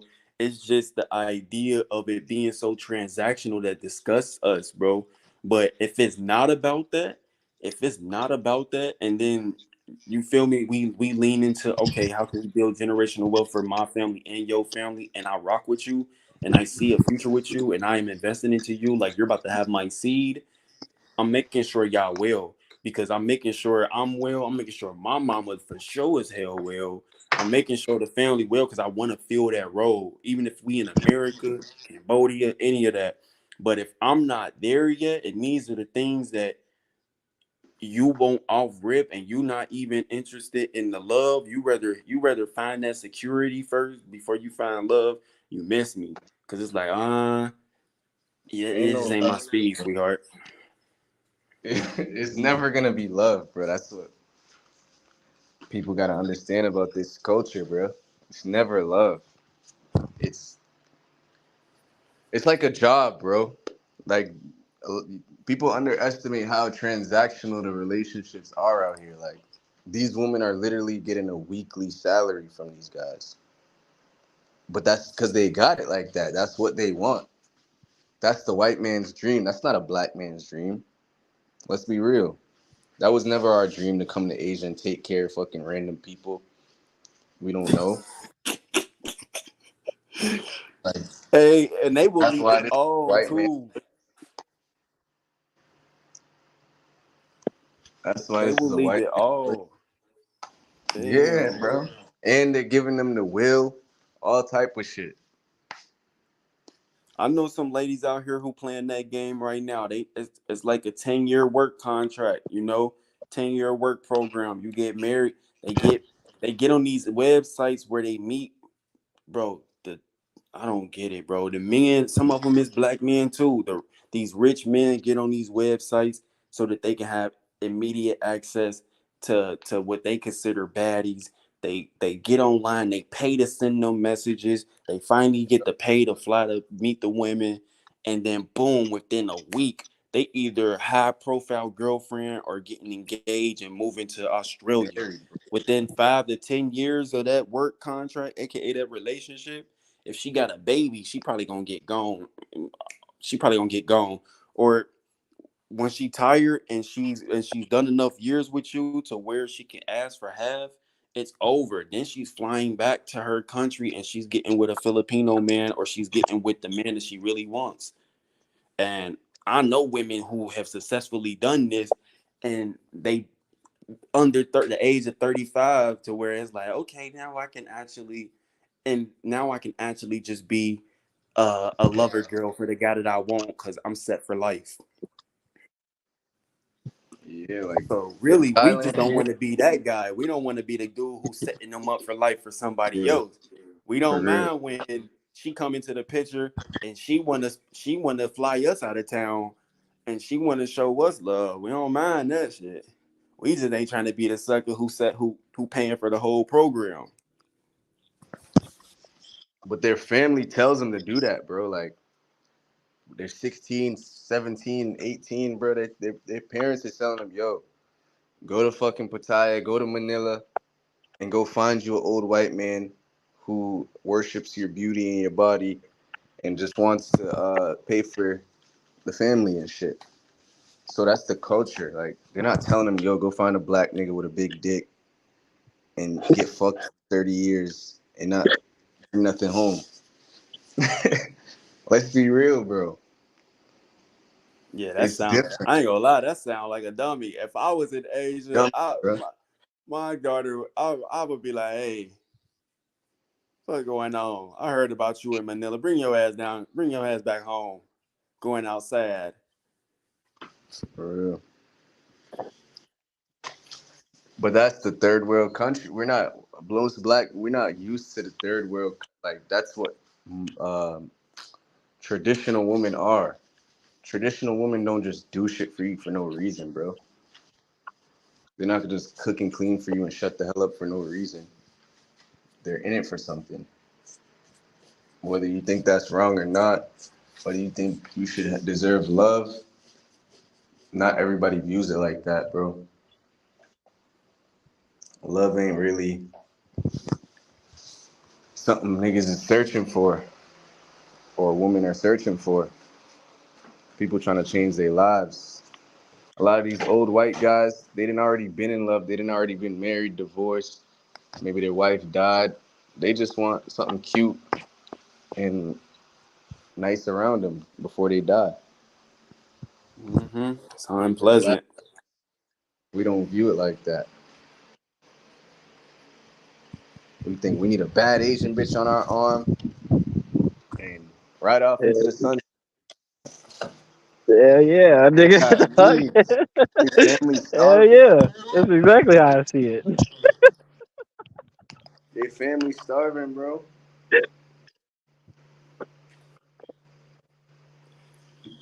Ugh. I put it like this: if not if, because I know my bag about to get long. If Stupidly. I'm single and my bag is long, and I find somebody that I want to be transactional with, or that we got something understood, I'll probably have a budget for tricking. Cause my budget for tricking on you would be the budget for tricking on your family. For instance, I got a homie out here. He about to marry a Filipina. You know, he'll do anything for her. They eat luxury meals all the time. You know, whatever she need, he's on it. But she can't hit him up saying, "Hey, my family back home need this." He'll hit her with, "I don't give a damn. That that ain't our family. That's my family is me, you, and the baby we might have." Like he's very much like that. But he told her, check this out.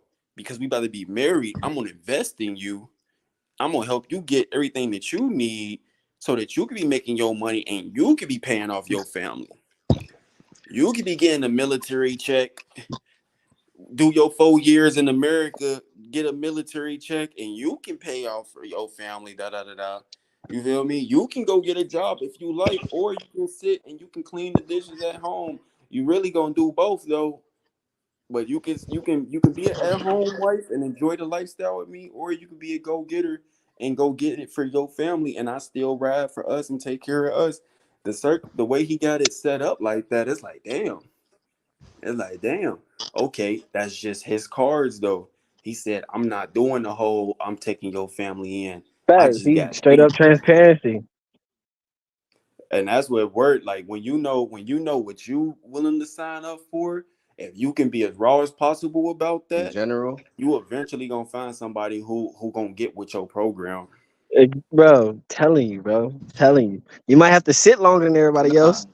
Yeah, it's gonna be some fakers too, but Facts. hey, You might have to go through some shit, but if you standing 10 toes on how you feel and you genuinely moving how you genuinely feel, bro, you gonna find that shit, bro. Whatever you truly looking for, bro. Tell me, Of no course, cap. bro. Like, I'm not saying that's all of them, but I'm saying like what I've learned about women and the culture here. Like, it might be cool to say like love wins at first, but as women get older, bro, there's pressure. There's social pressure. definitely, They're gonna want that money, bro. They're gonna want stability. They order. You feel me? When their yeah, they beauty's need to starting know to that they wear gonna off, be bro. good. Yeah, Yeah, like you ain't just that passion and that sex wears off, bro. So like they start thinking for themselves and survival, bro. There's other men that's willing to put them first and just pay shit and with no headache. They don't gotta do nothing. You feel me? Or she can be with you or and what? Just be in love and fake like we in love when she got real problems and real pressure from social aspects. if it ain't no security and foundation in place, bro, I don't see why any woman would entertain it unless she just don't need you at all. If now the ones who don't need Personally, you at all, they can put themselves in that place. And there exactly. are ones out here like that who don't need you at all. But yeah, bro, like bro, these women got families, and outside of their families, they not gonna be fine forever. That Yeah. she ain't gonna be able to get on the internet and get a rack out of a man just for looking pretty forever. So yeah, bro, she need to do what she gotta do. You feel me? Your little funcation with her is your little funcation, but she need to think about how she's about to be good for the next 30 years because they don't got no social security that's paying for shit. Yeah.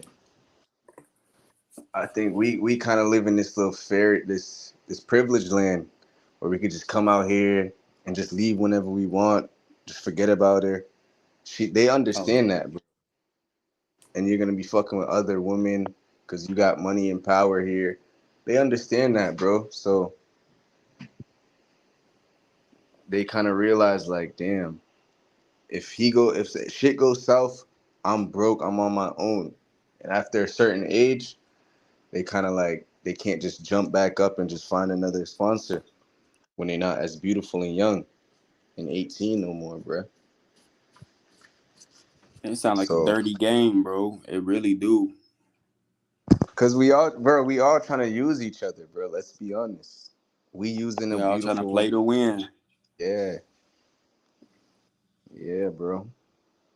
I think what I love about myself is though any woman that I'm seeing, I'm really transparent about what I'm on right in that point in time. Like if I don't see us being long term, I'm gonna let you know that. If I feel like you need to take your chances and roll the dice somewhere else, if you got an opportunity that's coming up that could be life changing, but we in butterfly mode, I'm gonna be like, hey, I'm not, I ain't the one unless I'm the one. If I'm the one, then I'm the one, and I'm acting like the one. I'm including you in my plan. I'm taking those measures and shit. But um, it's just so good to be transparent. It might hurt their feelings, but you really saving her. You really You really saving her, saving a and headache then for everybody. No cap. yeah, and then y'all still might be able to have fun. So you ain't got to be manipulative. You feel me? You could be straight up like, hey, baby, this is a 2 week vacation. And I'm not saving nobody. I'm blowing backs out and I'm going on nice breakfast brunch dates. Is this feasible for you? This is what my plan is. I need a pretty lady for my YouTube videos to take me around the city and speak Messiah. Is this feasible for Mm-hmm. you? Hey, I don't know what I want in life right now. All I know is I'm out here. Is you willing to risk and take that risk? Like if we tell them what we own, then they can play their cards. But the thing is, once you tell them what you own, you can't be you can't be in your feelings when she chooses to move how she want to move. No, again, the one for that's on your type of time is gonna present themselves. Fact. Hopefully, we say it like that, bro, but really, in reality, bro, it ain't like that for most men, bro. Maybe It ain't. we've had the privilege to get what we want out of life, bro. But a lot of people are scared and they scrambling and they don't want to die alone, bro. A Yeah, lot of Nah, for men really sure. don't got their way. So it's a ill game to think about, I was bro. talking to my dad about that. He was like, "You think the average man has had 10 girls, let alone had sex with them?" I'm like, "Damn, it's lonely like that." He was like, "Why you think half the population is dying off?" I'm like, "Damn, it is a lot of single motherfuckers going out in agency. How many single women it is? How many single dudes it is? It's like, damn, it's a lot of y'all out this motherfucker. No cap." Yo, Ray said this is honestly the best panel in travel. Y'all speaking all the facts that I be telling people. No cap, bro. This really. I'm glad C sparked it off with this aspect or just the whole panel itself. But yeah, talking about this because, bro, the reality is, bro, these women they need something out of this. Everything is transactional, bro. We can't be oblivious to what type of contracts we making with people. yeah, bro. Everything is transactional. It's up to you to acknowledge it, and it's up to you to sign up for it or not, bro. For these women, bro, love, the idea of love is what it's sold as, but security is the goal, bro. You get That's you the get you takeaway get a from it. man who can take care of you, and you get a man who can help you raise your kids. If he can't help you raise your kids, his money should be able to. Like that's the Exactly. idea of sacrifice, and really that's why Asian men they go through a different type of depression because they don't they don't feel no sense for anything if they not providing for their family. If they not provided for their family, they useless to the idea.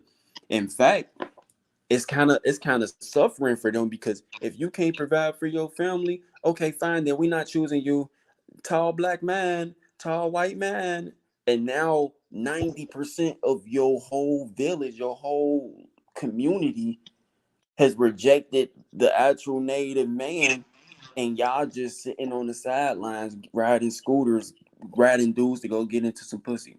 Y'all riding Right. dudes around 24/7 to go tear some shit up. And they don't even respect your women. They don't even respect your women. They just got Holy y'all shit. smell good. So it's tough. No bullshit, bro. Like I just came from the province like a week ago, bro, and I seen it. I'm like, damn, all the beautiful women, where the fuck they at? Get in the bag. Not here. They in Pattaya, they in Phuket, they in Bangkok, chasing their dreams. Local men still gonna be here. So it's not about love. If they love them men, they'd be there, sitting around wasting their beauty. They trying to get some money, bruh. Where's that money with the foreign men who's importing thousands of dollars every day? They lonely. They just want somebody to sponsor and be with them. You feel me? So that's the thing that black men gotta understand about this game. A lot of niggas want to run around here saying, "I never pay for play. I ain't never paying for play." This is what this place is. That's what this culture is, bro. Mm-hmm. That's what they're looking for. They ain't just looking for love and just to hang around with you and waste time. That's why niggas wonder why they bitches always it never lasts. Cause you get tired of paying that transactional shit when you don't understand that's what you signed up for. When you try to take her and exclusify her, that's what marriage is. I learned this the other day. Somebody said it. It was like marriage is you paying down on the pussy. That's literally what marriage is. You buying the pussy so she don't go fuck another man. You putting a ring on it and paying her lifestyle and signing away half your shit so she doesn't fuck another man and give that beauty to another man. So that's what dudes gotta understand, bro. You're not the prize. Your money's the prize. Your stability's the prize. Not your heart, not your looks. Like a one Ooh, night gee. stand, like we didn't all had one night stands out here, bro. We Yeah. black men, but we not the goal for them, bro. That's not feasible for them and their family, bro. God damn, yeah, that's diabolical, bro. And you know what? In a sense, bro, that's America too. That's so that this be off putting to me. We understand this, or men will take the time to understand this about Asian women, but when it go back to the States, they'd be like, "Oh nah, it's damn near the same way there. It's just back home we more crazy and ratchet. We have our culture to that shit, but it's pretty much the same thing. Everybody playing to win, bruh. Everybody playing to win, and it's Facts. like there are some people out here. It's like there are going to be people that you come across who really care about your well being and really do want to love you. It's up to y'all to go down that route, but shoot, I see it like this: if I'm invested into you and you invested into me, we it's a team. If I'm including you in a plan, okay, I'm riding for you. I'm riding for you. Whatever that looked like for me in that point in time. Right now, I'm not in that place. The majority of the things that the women won't hear, I'm not that yet. And I don't know if I'm gonna be that or if I'm subscribing to that idea. So yeah, women will be turned on to me and approach me, but a lot of these women, they going, oh, he's not my candidate, because Yep. you're right, they looking for Mister. I got 10,000 pesos for you for spending this weekend with me, Right. or the dude who can give a monthly allowance, and they out here. We probably thinking like, why the fuck would I give you a month, bro? There's monthly allowances. There, there's a guy out here who will pay the whole year off on her lease, and she just need to Not check even in fuck. when he want her to. And not even fuck. Just let him eat her pussy. I didn't heard stories, bro. A lot of these old dudes can't even get it. They don't even want sex. You feel me? So it's like, bro. And you said, like you said, America. A lot of dudes is mad at American women and this and that. Bro, America, I feel like it's easier to find love because like the women there are already independent. So it's like they're not gonna always just need that transactional money shit. Obviously, they want a man who's established and got his own shit. But like, I feel like you can have a happy home if y'all find a genuine connection and y'all want to build together. Here, it's like for her happiness out here, bro, it takes a lot, and she still might not be happy, bro. You gotta feed this person, that person, and she don't even relate to you, bro. She don't even like. She never liked you, so Ugh. obviously, I'm not talking about our circumstances, because like we genuine But dudes, we attract genuine people. But like for most of these guys that's older and they're not attractive, like it's straight money. What you got, nigga? yeah, it's what you You got got. And these same guys, bro, like they know they are last pickings in the States, bro. Like you walk out the house and you don't get no play, but you decided to come to Asia, bro. So you know what time it is, bro. You know you gotta lead with your pockets. You know there's going to be times where she's walking very, very fast in public because she don't want to be seen next to you. You know there's going to be circumstances where you paying for unexpected fees, and it's like, damn, if you know that that's your reality, then shit, the best you better do is you better find somebody who fit in your program under your demands, because you know it ain't love, you know it's circumstances. This is your contract, so the contract better be best fitting it for you. Because there's women out here who will take that contract on, bro. Even if she turn it down later on, 6 months later, bro. There are baddies out here who will hop on that contract, bro. I seen a dude in Patia, bro.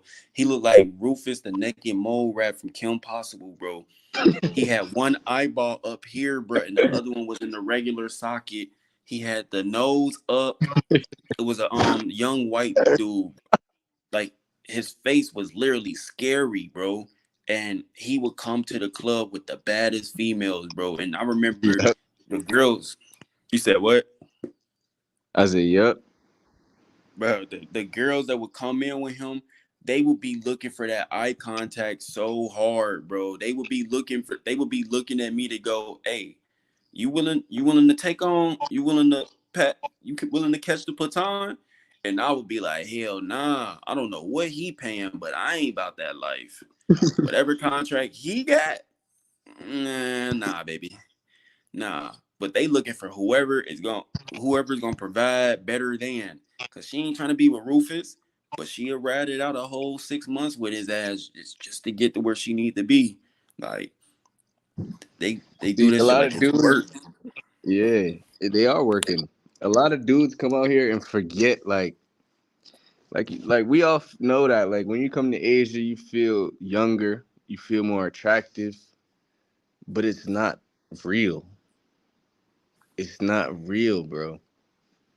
Bro, I didn't seen it with old dudes. They walk around, bitches just screaming, ha, like acting nice, and it's like, bro, it's not real. Your status and your money is what they preying. And then dudes will go into that thinking it's love, not knowing they just walked themselves into a contract that gets, it's like a 360 deal. It gets worse over time. You get more in depth over time. You start And she paying start more than, resenting you, yeah, and don't let it be your money ain't enough no more. And now she treating you like you the side piece. Like, yeah, damn, you gonna pay for everything. You gonna pay for her sisters to go to school. You pay for the buffalo. You gonna pay for her kids that you only met one time who live in the province. You gonna pay for everything. And now she got an attitude with everything about you. She don't want to sleep in the bed with you no more. It's like, ooh, man. Yeah, yeah. I done heard a It can lot of get them. ugly on both sides. That's what I'm saying, niggas. That's the fucked up part, bro. Like, it's never enough. The greed is real here. Like, you're dispensable. Because there's another nigga that's gonna pay more than you. Like, that could make a nigga kill himself and kill everybody around him. Niggas go broke, bro. Niggas go broke, give up everything to a bitch, and then she's never pleased. Like, Everybody playing but few winning. That's for real. And the ones who winning, bro, they was intentional about that shit. The ones who winning was intentional about that shit. They probably had to beat a boogeyman before. no You feel shit. me? It ain't too many people that's winning. That's why the illusion, bro. When you watch these vlogs of folks, bro, you got to be able to read between the lines or ask the difficult questions, because a lot of people really not happy, bro. They not happy. They might be telling you, "Yeah, I moved to Asia, so that I can feel respected." But are you happy? Are you respected? Are you happy? It was that the answer for you? I don't feel like I need to be in Thailand to get respected by a woman. I love that. I know that I can get that there, but I love the idea that I can go back home to America and make my thing pop off. and bet on me and whoever my queen is. If I'm rocking with somebody in that manner, um, I ain't gonna just get on here and sell y'all the idea like you need to find your lady in Asia. Cause I'm often telling y'all like, hey, she get very transactional. She can get very transactional. Or you might find one who she already did her bid. She already put in her 10 years and now she's like, I want to spend my money with somebody. I wanna love on this young man because he make me feel youthful again. You remind me of what I wanted when I first came into the game. I couldn't get that because I was working hard. Now, now that she hardly working, she done found you. She like, oh, I want to show you up. I mean, shit. I can't say it happens for everybody, but I know it happens. I know it happens. Yeah.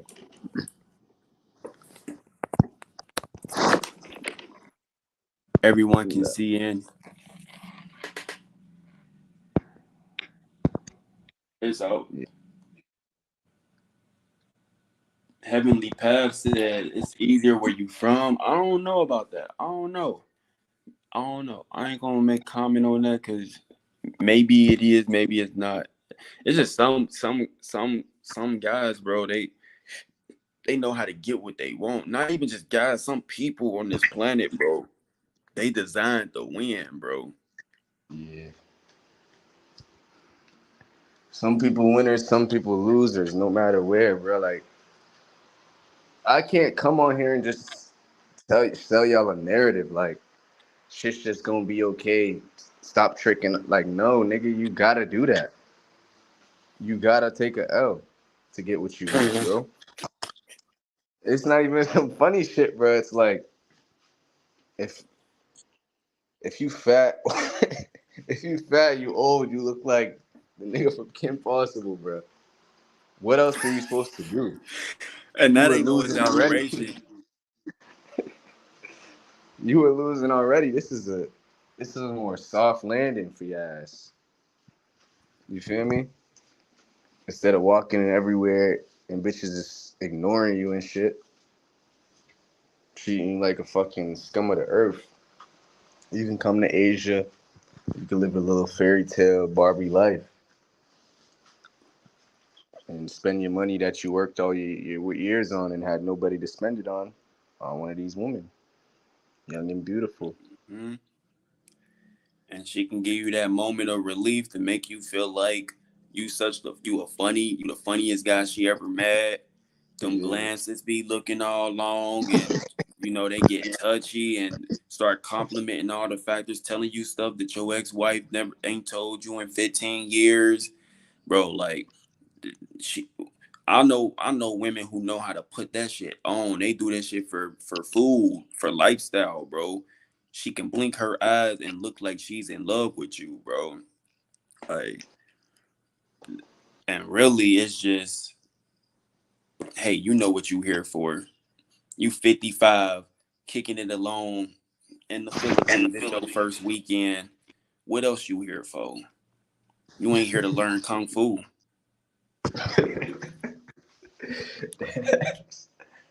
But I seen the same shit growing up in America, like with young women. They do the same shit to dudes just to get what they want. And it's like, as men, we all know we want. What do we want to get rich for? What do we want money for? A woman or our kids, but bro, evidently it's a woman, bro. So it's like niggas can act like they don't want to trick off. They ain't tricking off. They ain't doing this. But at a certain age or at a certain point in life, what you working for? If you ain't got a woman around you, and a lot of dudes have don't got that around them. They ain't fucked in 10 years. You feel me? They ain't had a woman compliment them in 10 years, 15 years, bro. So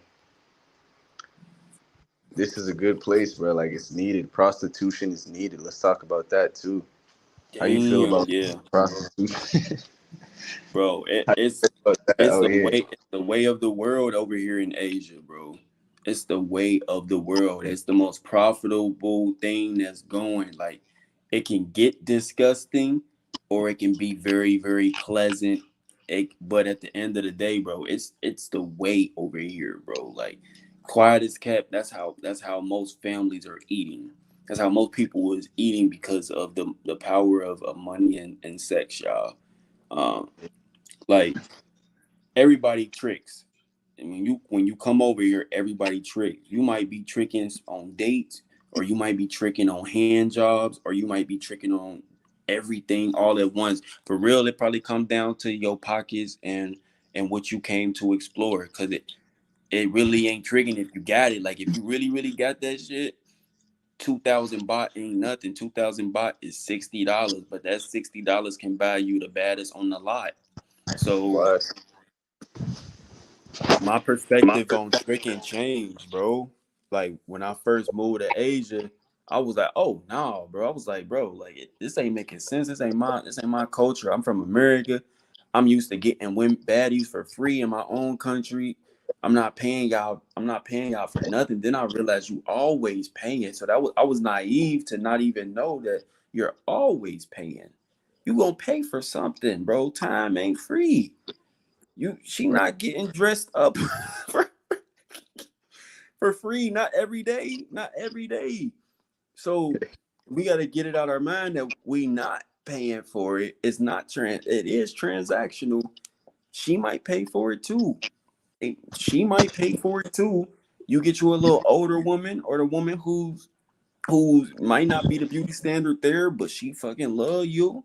She gonna pay. She might pay for it too. But bro, when I finally accepted the trick and reality and Patia, bro, it just kind of relieved me.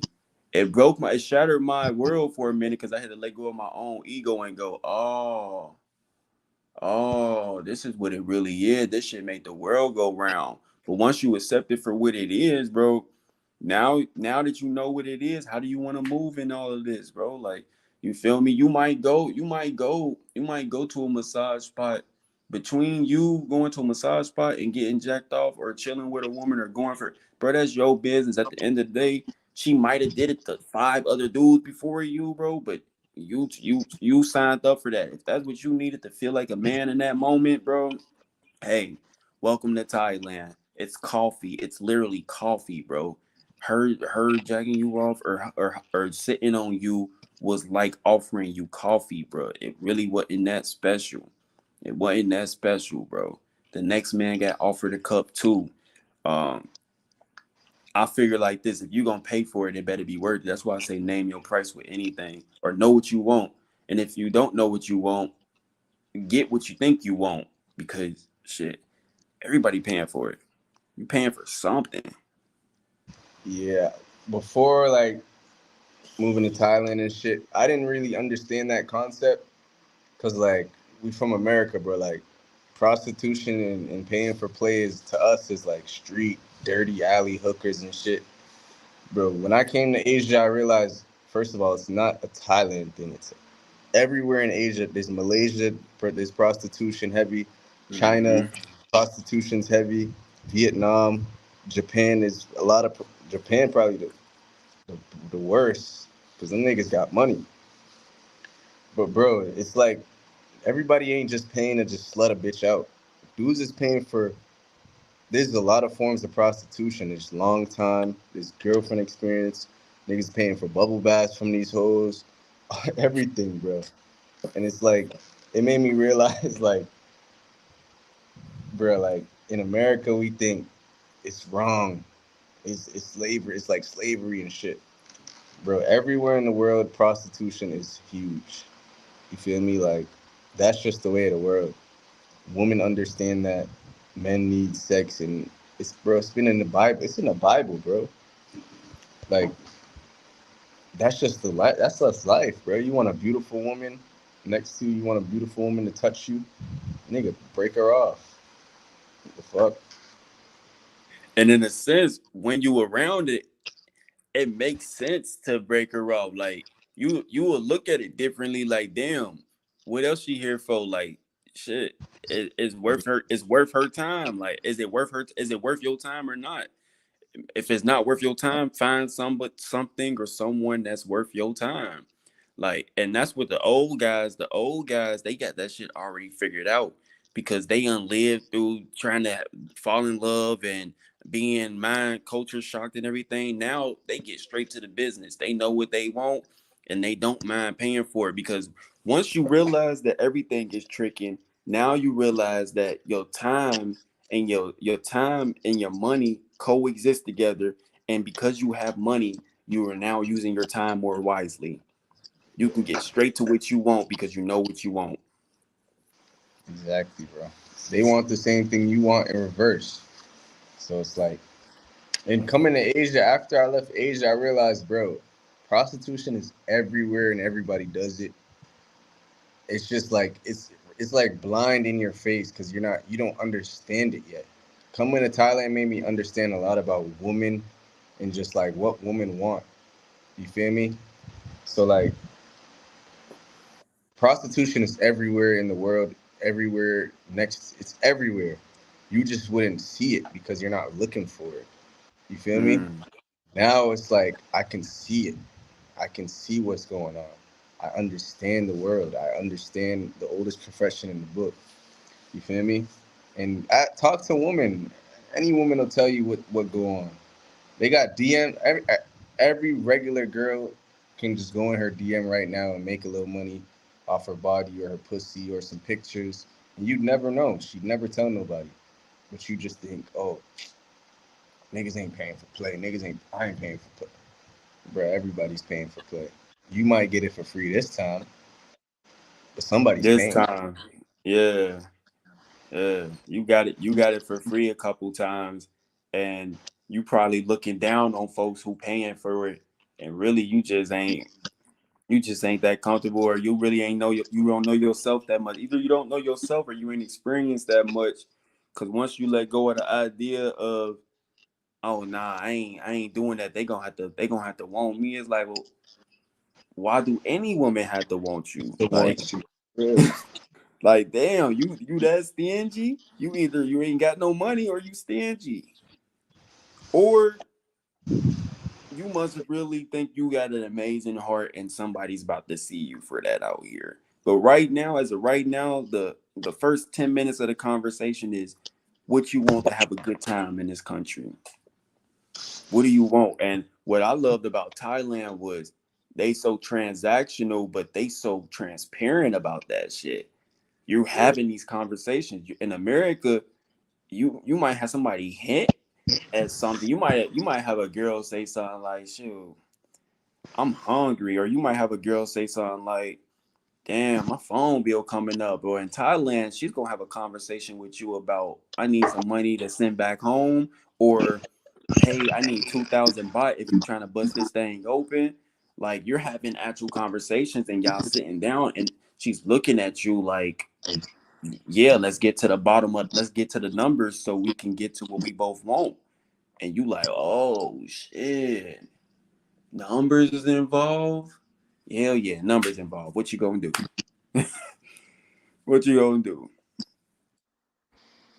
I feel like a lot of women would do that, but like sometimes they feel comfortable doing that because like maybe they semi like you or whatever. But most dudes in here that saying they ain't never paid for play. How many of you niggas is actually fucking beautiful, fucking with beautiful women though? Like when you an older dude or you that's not getting beautiful women, you're gonna pay $60 for that, bro. Let's be real. Let's stop acting like every man should just do away with paying for play, bro. Some niggas want to switch up on their wife. That's where it comes into play. That's why it's such a big thing. And just because you paid don't mean you don't mean that you not actually like attractive still, or that you wasn't a pleasant experience. Like we said, she may actually be feeling you, but this is still her lifestyle. This she want to know that she gonna get something from it because she knows that once she get off that bubbly high of you being cute, if she just let you bust that thing down for 3 days in a row during song cron, She could have made 2,000 real USD, but she was being bubbly with you. And you feel me? It's like sometimes she might really be fucking with you, and she like the transaction that's going on. She like, oh yeah, I really like you, but I like that you giving it up, or I like that you letting me know that you got me. Yeah, Every woman want to know that you got her, bro. Every woman want to know that you got her. In what ways? It's up to them. It's up to them. So, bro just said, "Don't pay for cat, you simps." All right, so simp started from sympathy, meaning like you always caring about what the other person think. Regard, but I ain't about to get into the psychology of that, bro. If you ever took a woman out on a date, which most of us probably have, that was the idea if you paid for it. Even if you hit it on the first night, if you took her out on a date, you paid for it, bro. You paid for it. You ever send a woman some cheese out of nowhere because you just wanted to see her smile, or paid her phone bill, or bought her lunch randomly? You paid for it. It don't need to be a sucker move, because once you realize that everybody's using their money, bro. Everybody's using their body. Everybody's using something. The once you become clear of that, now you can act and move consciously. You can do it consciously, but a lot of people, they haven't experienced things outside of their neighborhood, so they don't know to look for this. If you ain't been to Thailand or to Asia, you probably just don't know what we talking about yet, unless you've been in the game and you've been doing it in the streets. If you've been a nigga who already know about lot lizards and, you feel me, them lifestyles, then you know what's up. But coming out of high school, you're not gonna know what's up.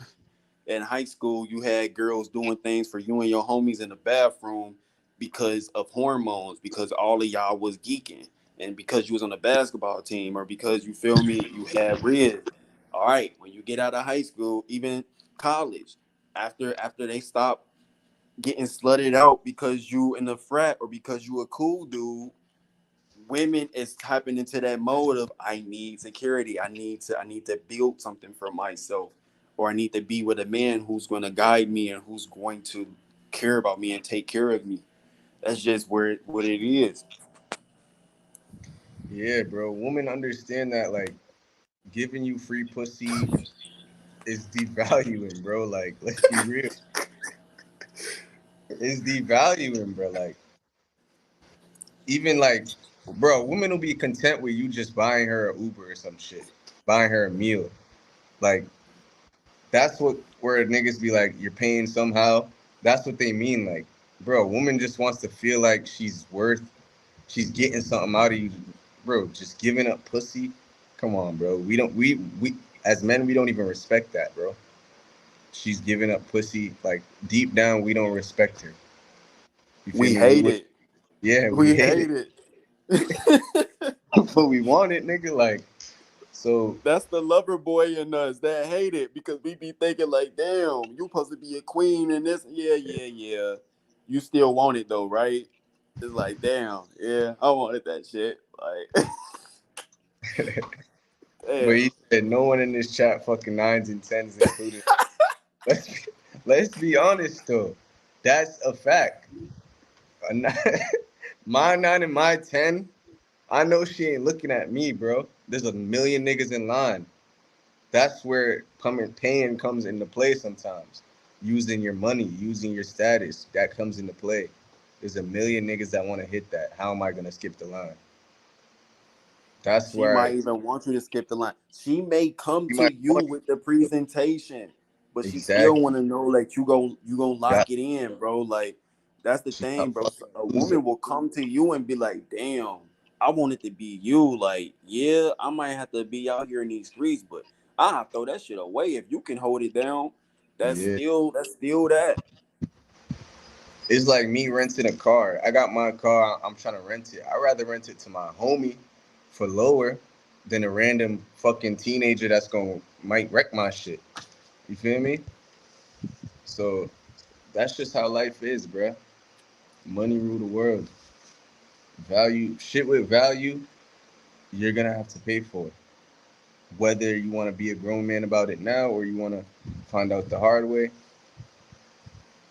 Like obviously you can fuck fours and, and all that forever and act like the man, but you feel me? Like after a point Damn. in time, you realize what value really is. You realize what beauty standards really are and what high self esteem really is.